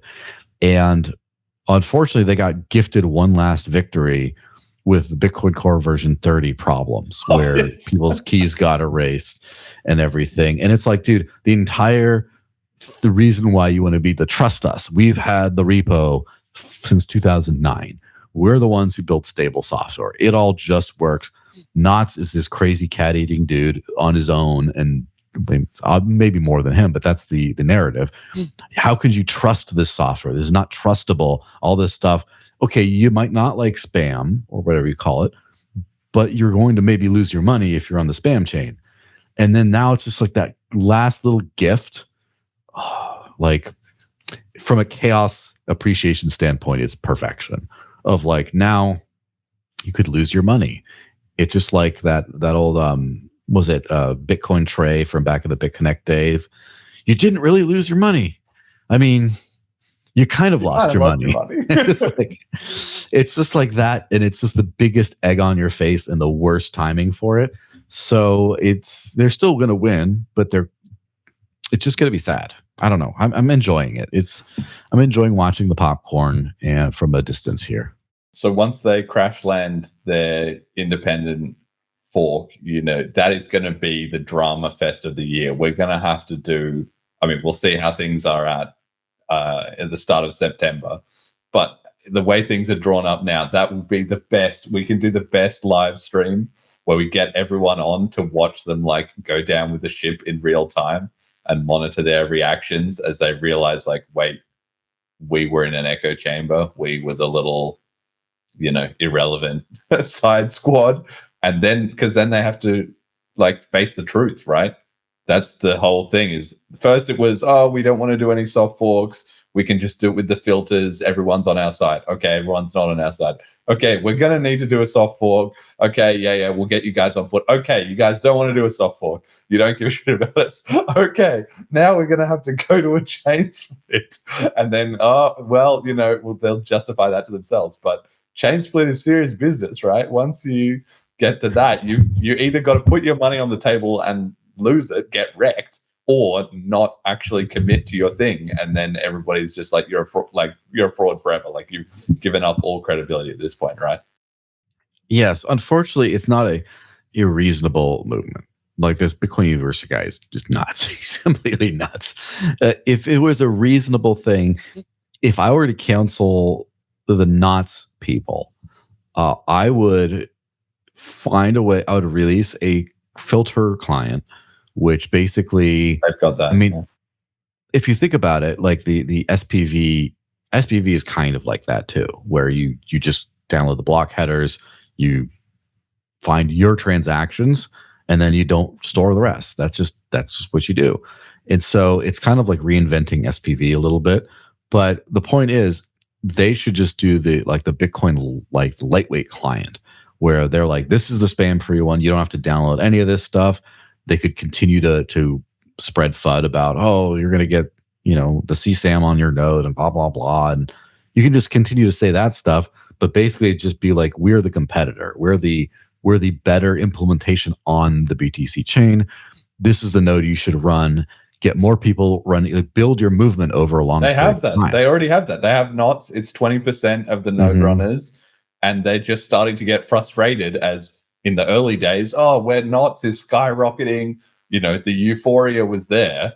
And then they got to 20%, literally exactly the number that I predicted, 20 to 5%.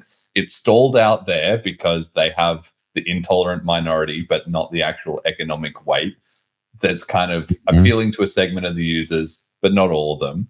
Even if they have 20% of the nodes, they have less, 1% of the hash maybe, and they have 0.0001% of the money. So they're, corner there, and they've been trying to do it the slow and steady way, but things have not been working out after that initial surge the way they expected. And so now they're having to front up to reality, and they've just gone deeper down the copes. Like I said, the filters will work. Oh, okay, the soft fork will work. Oh, okay, the chain split is going to work. That's it. That's the end of the line, right? Yeah, because they chose it as an all or nothing kind of a thing, where the intolerance of other people. What was that Bitcoin node implementation that allowed you to sync the chain from the Genesis block in like record time? It was like something. Bitcoin.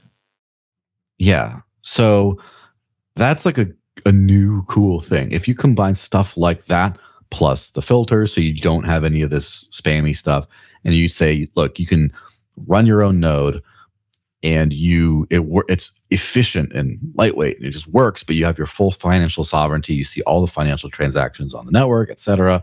And then you have like whatever infrastructure around that. You start saying, hey, you start shopping it out to third parties. Like, hey, you want to use this node software because it works, it's efficient, it's blah, blah, blah. It doesn't do all this other nonsense. And then you have a competing node implementation that you just grow over time in the free market of free market. And you don't try to win this all or nothing idea war. And eventually you become software level competition for core. And then it's not like, then you have actual power, because if you think you're right, build your idea until it's a thorn in their side. Right now, you're just a PR nightmare. And once the PR, you can get rid of that. But like once like, oh no, people aren't using the software we build anymore. So therefore, us as being the core maintainers, now we don't have as much power as we used to. We used to be the default. That's how you would do it. But again, that's how you would do it. But they don't have enough time in the day for that. Like we're talking about like a decade worth of building up credibility, slowly becoming competitive, blah blah blah blah blah, all on very little to no funding. Like the core guys already have all the grants and all the this and that, while also getting completely wrecked by backporting.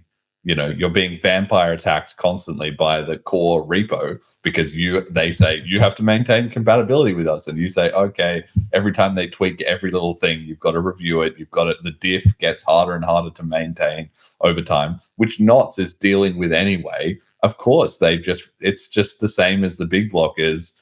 Finally, realizing you're dealing in bad faith, like it's just got to go down to a split. They have worked their way over, because this all has been already going on for years. 2023 was when the ordinal stuff started. Like early 2025 was when they started to get upset about it after 2 years of failing to really give it the attention it needed. And now they're another year later. So now they're 3 years deep. Like even at their slow rate of, figuring this out, they're still starting to get to figure it out. Like we've been hijacked. And anyway, so I'm just saying, like, I think it's a big change that Matthew Kratter, who's clearly, following Mechanic and Luke, is like, guys, it's going to come down to a chain split. And he hasn't really dug too much into what happens if we lose, but that'll be the next thing. And then whether they have to go through with it or not, we'll see. Well, the thing is, this is like a blowy vest. Like you're just like going onto a bus and going kaboom. And like, okay, you're not going to survive. Let's be clear. You're not surviving. And you're not taking out everyone on the bus either. So you're not having a total victory, but it is going to be a harm where the other person isn't like, haha, those guys blew themselves up. They're going to be like, the market does not favor volatility and splits. Like we just had, like we mentioned with the Zcash thing, we had the same team migrate to a different company and the market reacted harshly. Like, oh no, the devs quit. Oh, there's uncertainty. And then I think that in retrospect, like Bitcoin Cash did not have a unified community after the split from BTC because it was a combination of general purpose big blockerism, all that in one community. And I think that at least the BSVers for sure needed to get out of there. I think the eCashers could have stayed in if Amari had been less demanding of having, the funding again, but bygones. I would say each of those chain splits was painful, necessary, but painful at the time. And then it's like, once you get that smoothness back in, now it's not as risky. Like, oh, we're gonna have to deal with it. Like, think about like the Bitcoin split was a big pain when it happened from BTC, right? BTC to BCH was a big pain. A lot of people lost funds, were looking, oh, where do I send it? I don't know. How do I split mine? Coinbase took all my split coins. What do I do? Or like whatever it was. I don't remember if Coinbase did that, but someone did. The point is, there was all this chaos and the market doesn't like that. Now in a world where BTC has a smaller share of the action, maybe not of the market capitalization, but of the stuff happening, a smaller share than it ever has. And there's so many other things out there. And everything that it has that is dominant on is all the most risk-averse segments of the market, the boomer funds and stuff.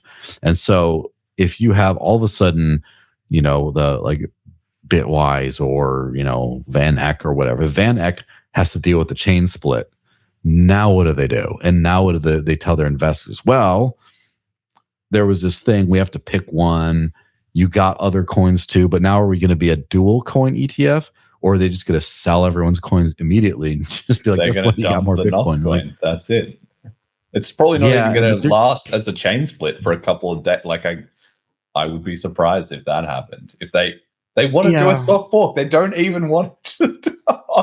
But there will be a split, and that is chaos. And chaos, like Solana going down 8 million times, and then it stopped going down, is done way better since it stopped going down. And then the Ethereum Classic split. Anytime there's a big thing, it's a blow. And Bitcoin, so many people are hungry at the nipping at the heels, especially after the maximalists killed all their friendships in the space.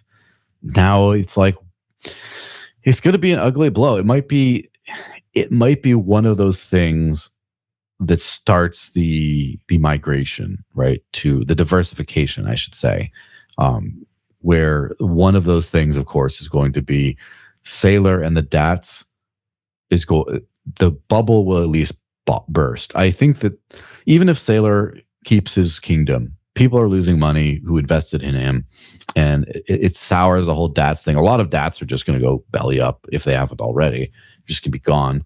And then that whole institutions should have an allocation of Bitcoin thing is just going to be like, well, maybe we won't, and you're missing out anymore. It'll be like, some do, some don't.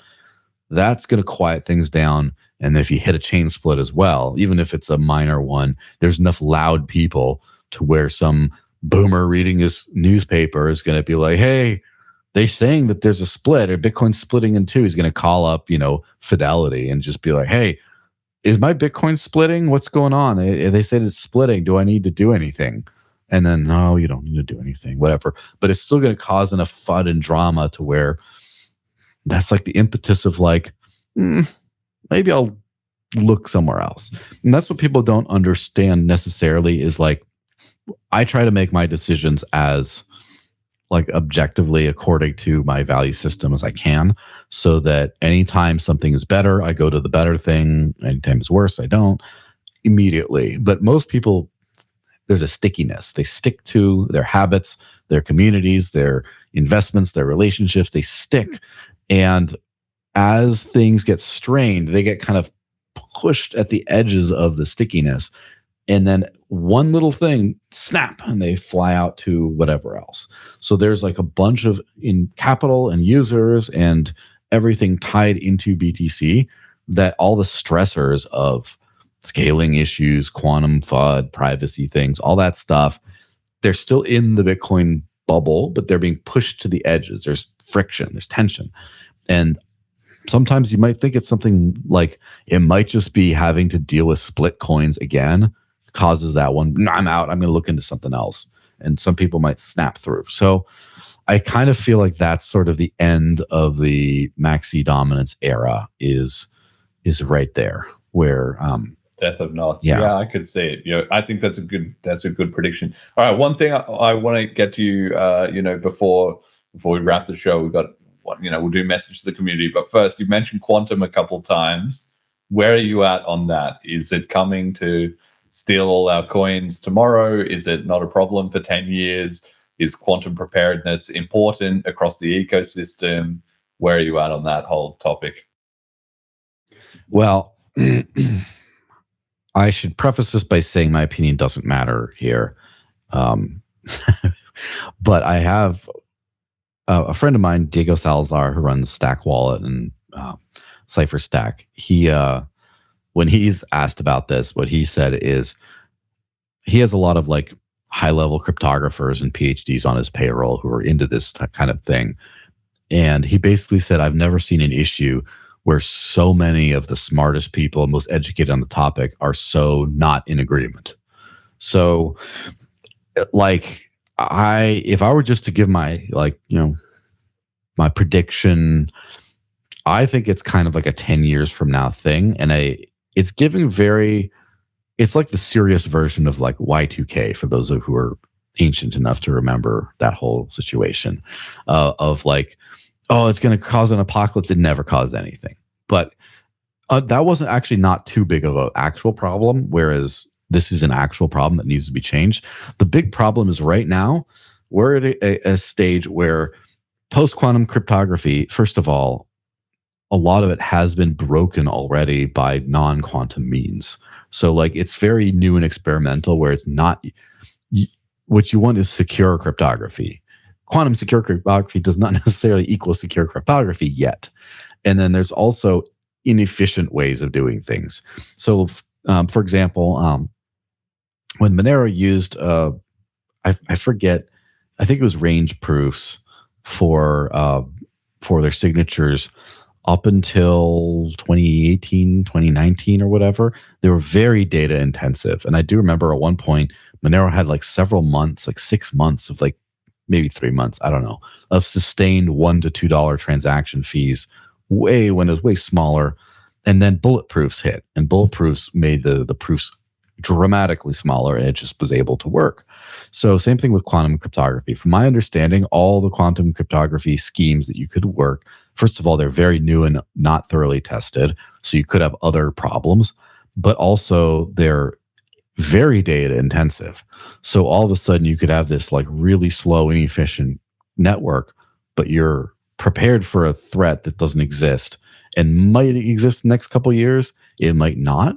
And then even when you do get like a quantum threat, who is going to have the quantum computing ability? Is it going to be everyone immediately? What are they going to target first? Are they going to like how it's not just everyone gets doomsday tomorrow? There's just so much nuance to the thing. I would just guess we have 10 years to figure this out. And by figure this out, I mean implement a working solution. And so I would not want to be one of the first to implement it because you get the bad solution, right? The not thoroughly worked out solution. And so this is my mental model. Again, maybe Linkstradamus type stuff. This is one of the ones where I get egg on my face for being completely wrong. I would say in 5 years, we should start looking at like making the plan for implementation across all our chains. As far as like the research needs to happen now. I think you need to keep up with things, but it's kind of like within 5 years, you got to be like, all right, let's start figure out what we're going to implement in our chain and do it. And then you have another couple years to get it implemented, and then it starts to become a problem. That would just be my mental guess. But again, I am the furthest thing from an expert on this. And as I also mentioned, the people who are very much experts on this don't agree. There's some that would agree with me. There's some that are like, no, you got like 3 years, man. You got to get out Yeah, now. okay. And so I don't know. I really don't know this one. Yeah. Okay. All right. Well, very interesting. Good to know that, quantum protection at Dash is not like your top priority. Like throw out everything and get cracking on it, Yeah. And there's like ways of, there's all this like, the thing that I think people don't, there's a lot of things that people aren't taking seriously enough, such as like spam attack vectors and like 51% attack things and other things. The other thing is, of course, the privacy exploit thing where, I wouldn't say right now, a couple of years ago, if you did not leak your identity and no one was looking for you, you could stay pretty easily, I would say, anonymous on chain, where now you need that first nugget of like, oh, I saw this one. This has got to be Roger Ver's wallet. He sent some money. Then people are all watching like a hawk. Okay, maybe that is a problem. But for just random people who like just someone, hey, my first crypto, someone sent me BCH into my wallet at a farmer's market, and I'm going to do this. And then people watching the blockchain see random transactions. There's no point to correlate those things. But now because of AI, you have this massive data set of blockchain, and all you have to do is just say, find patterns. And it just goes through and finds patterns automatically. And now you're like, okay, this random person has pretty good privacy, but it's still now you're like, okay, these are the known things. These are the exchanges. These are the KYC this is that. These are all the people. And then there's a bunch of things that we don't know what it is, but we do know these are people. We clustered that this person, there's this person. I don't know where they are, what they live, who they are, but there's people trying to use cash fusions and stuff to help their privacy. But based on these patterns, we can determine it's probably a couple people. And then they consolidate funds somewhere. And it's like, oh, these 3 people is actually one person. Oh, we don't know who it is. And then you get one data point, and then your privacy's done, your financial history forever. And so a lot of people are really like, I think privacy is a bigger, is a more necessary thing than quantum stuff today, as far as like more serious overhauls, because I think every chain should do everything they can today to find a way to migrate a lot of data off, like remove it from the chain. As far as like when you send a transaction, it's like you have your obviously like IP address, and then you have your balance, like where it came from, where it went, the amount, the time, like all these markers as far as what this is, including sometimes certain wallets do certain behaviors. You can do, oh, that was this wallet, it must be this. And I would just try to find if like you're not going to be completely leak free. Like even a Zcash transaction can leak some data, but in that case, it's the best case kind of scenario where you could leak your IP address and you just sent a transaction to someone. The timing is obvious. Like someone sent some kind of money to someone somewhere at this time, but it's still at this time. And then the other leakage is like, if it's a multi-party transaction, you can kind of see that it's a multi-party transaction versus single. So you might be able to rule some things out. But like, I would just try to remove some basic things. Like, I do think that a basic like confidential transactions type thing to just remove amounts, I think is a really good thing to implement just in pretty much every chain, and just kind of like get that off the blockchain for most cases where people aren't having that nugget of information. But basically being a lot more serious about privacy, I think it's going to hit a lot quicker than the quantum thing. And ironically, a lot of people are like, well, a lot of encrypted privacy type stuff could be broken by quantum computing. Therefore, retroactively, even if you are secure in the future, retroactively, you could unwind some transactions and be able to see transaction history. And of course, that's like a concern. But I kind of feel like it's not like you can just say, oh, that's just not a problem. Like, no, it is definitely a problem. But I think the bigger problem is today, where today so much can be divined by AI models. And the privacy problem is a way bigger problem today. And like, if let's just say 10 years, like 5-10 years in the future, all of your transactions get like, all of your encrypted transactions get decrypted in the past, there's a good chance, first of all, there's a decent chance that a lot of people will just be dead by then, right? It won't be relevant. They will have moved on to something else. You won't be able to do anything about that knowledge. And so, whereas today transactions are being leaked and it is relevant, and you could, like for example, like Roger Ver having his whole case come back at him. Like obviously if that had been private, if all his blockchain activity had been private, then it would have been, by the time you were able to unwind and figure all that out, it would have been a different U.S. administration that did not care to prosecute, and it would have been past the statute of limitations. Therefore, even if they retroactively found, oh, guess what?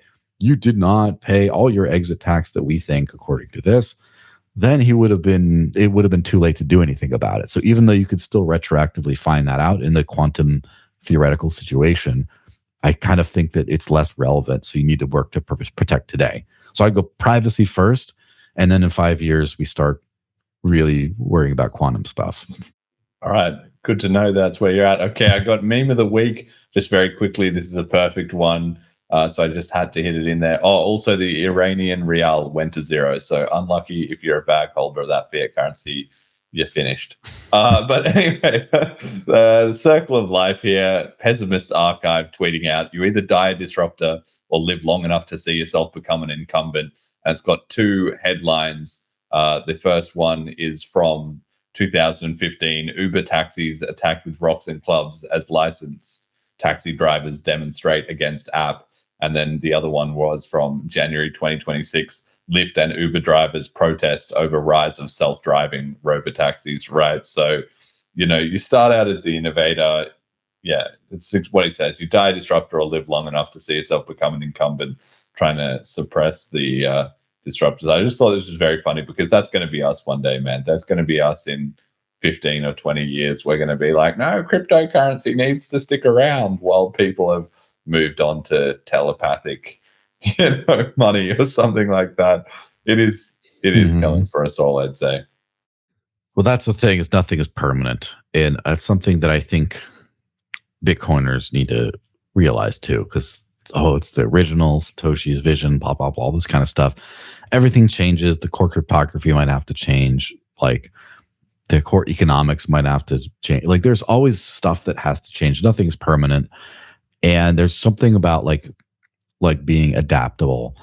And the thing is, I think people get really sad about having to leave incumbency, but like just join the new people. Like I know it sounds so like pedantic and like useless to be phrasing it, but it's true. At some point, like how many people have left a country that they loved and found a new life in a different one? And it's like, well, but I don't, time to move, sorry. And then at some point, future generations will be like, oh, this place is terrible, blah, blah, blah, I gotta leave. Yes. But just like, you just don't want to be the chump sitting there when it sucks. Just go to wherever you need, use the blockchain you want. And like, I mean, when Bitcoin stopped working for me, I just moved quickly. I didn't sing around wringing hands. Oh my gosh, there's CSAM on the chain. Like, no, I was out there, like out immediately. And then trying different things. And like, you see my whole like nostalgia over the mom and pop merchant era is firmly kind of over, where you will still have that, but it's not what we need to focus on. And it's like, there's a lot of not letting go involved in that, thing. And I'm sure a lot of people in the crypto world are like nano people, no offense again, but like on this like digital cash, and it's just all we need is a good money and that's it. And then the realists are like, we need to build apps and stuff on top of this. It needs to be extensible. And there's a certain like hurts your soul letting go that, again, the Nazis haven't done. The Nazi people clearly haven't done. And so, yeah, just the timeless things are the principles of freedom and decentralization and sovereignty and of economic growth and better lives for everyone. Those are timeless, and I'm not letting go of those things. And whatever tools, whatever setup, whatever tribe of people is useful to that is where I'm at. And then as that fades, there will be new people, there will be new things. It's just, it is the circle of life, which is a lot better than the circle of exit liquidity. Yes, absolutely. Okay, you got one chance, final message to the community. Anything else you think the BCH community needs to hear or know from you besides privacy first over quantum and let go of the past? Yeah, I would say one thing I've noticed a lot is what we don't have in crypto a lot is the complete connection from the end user to the protocol dev. There's a disconnect there. There's like the protocol devs build whatever, and then the businesses build whatever, and then they have end users, and the end user, the feedback doesn't go very far on that thing. You rarely have an end user who says, this isn't working for XYZ. And then it's not fast enough. It's not performing. This doesn't work. And that gets to the app developer. First off, that's just unheard of in crypto, that it gets like that one step. But then it's like, okay, well, let's fix it all. And eventually they run into a problem and they're just like, I can't get my app to work to the customer specifications. Then they talk to the protocol devs and are like, yo, your system just doesn't work this way. What can we do about it? And then there's actual conversation there. And then the protocol devs might try becoming end users themselves to be like, let me try this out. And then, oh, I see it. And then they make changes to the protocol. There are tweaks or efficiency improvements or whatever that then translates all the way back. And eventually the end user, it just works. That's what we're really missing. And that's what I'm trying to do. That's why I have every Friday, I do an after party after my podcast where the lead Dash developers happen to be in there, maybe a few drinks in, whatever. And I get to bitch about all the stuff that I encountered on a personal level in the real world. And then I get to trace that back to literally the core protocol, not just the apps, and just be like, we need this, that needs to be different, and argue about it and whatever. So feedback loop from core protocol dev to end user, and not end tester, but end user. Like someone should live off of this stuff. Someone should use whatever app for their day-to-day everything, and then be like, this doesn't work for me. I find myself not using it as much. goes to the app developer, and then the app developer does their best. And if they can't run into issues, they have to hit the protocol developer, and the feedback has to go all the way through. Yeah. Okay. All right. Well, that's also on our to-do list among our many battles we need to fight. Okay. For the Fund Me, shout out to Majumalu. This is a marathon. Molecular, the show we love. Cast Dragon. Bastion.com, fair and decentralized Twitter, at Cash Stamps, BCH for the win, DGN and FurQ, Sick Rap Anthem, #1 token coming at you, P2P Cash, Smash the State, greater than 40% API, HTTPS, //NWB.cash, Jonald, best podcast ever, Brian Kanachi, and Anonymous, our donators and patrons, Ricky, Kyle, and HP, and our sponsors, General Protocols. Check out bchbull.com, Start Guide, FAQ, and links at Bitcoin Cash. Podcast.com, and if you're new to the show, listen to episode 85, and also be ready to buy a Layla ticket on the 15th of Feb, because they're gonna sell pretty fast, if I had to guess. Final shout outs and mentions. Where can people find more of you? What do they need to pay attention to, Joel? Final shout outs, Schiller Clock, as you call it. Yeah, Schiller Clock. Follow me on X at The Desert Links. Also, go try out Yapper, YAP.PR, Yapper. And I'm also under there as, it's on testnet currently, but I've stacked a bunch of usernames, one of which is The Desert Links. You can follow me there, but also The Desert Linux, also Caracal, also Caracal1337, and also TDL, and a few other usernames. I have many such names. So check that out. And buy something with crypto this week. Do it. I believe in you. Amazing. Jet, final shout outs? Nothing this week. And yeah, mine goes to, just once again, be watching the Bliss stuff. At the moment, you can still go on the website, bliss.cash, and have a look at the info. We've got a little bit, of stuff there, but there'll be a lot more coming out with the ticket sale on Feb 15th, so be ready for that. And of course, the actual event will be in May in Ljubljana from the 15th to the 17th. So if you want to start looking into flights or whatever, get yourself set up with that. And if you're somebody who's in the community and a bit behind the scenes, you're probably already talking to me and Jonathan about all that, and there'll be more happening there. So people will start seeing Layla profile pictures pop up hopefully in the next week or two. Keep an eye out for it. Okay, we're going to finish with Joël Valenzuela, the circle of exit liquidity. Thank you all for listening. Till next time. Cryptonana, exit liquidity, hodl-nana, dump it all. Cryptonana, exit liquidity, hodl-nana, dump it all. Cryptonana, exit liquidity, dump it all. Hodl-nana, dump it all.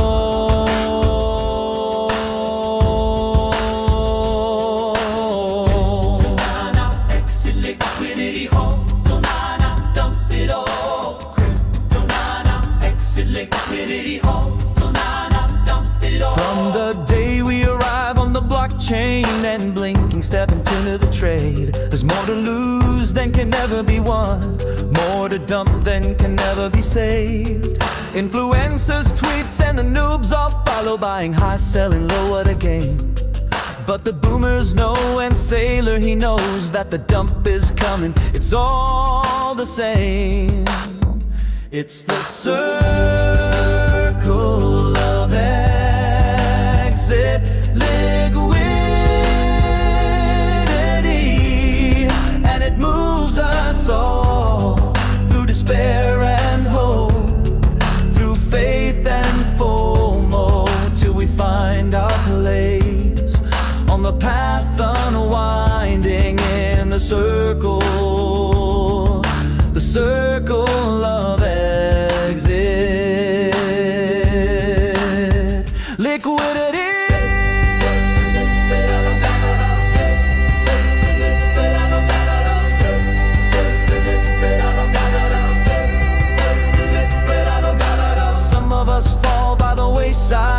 and some of us soar to the stars.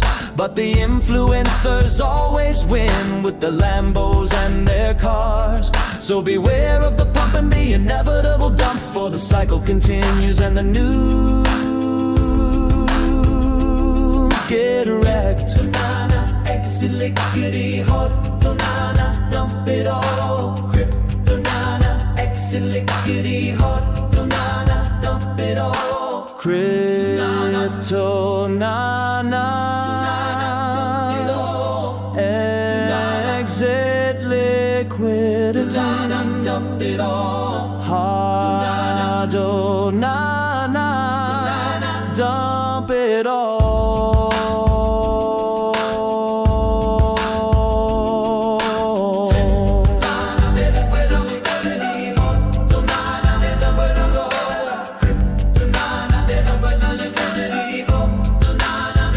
It's the circle of exit liquidity,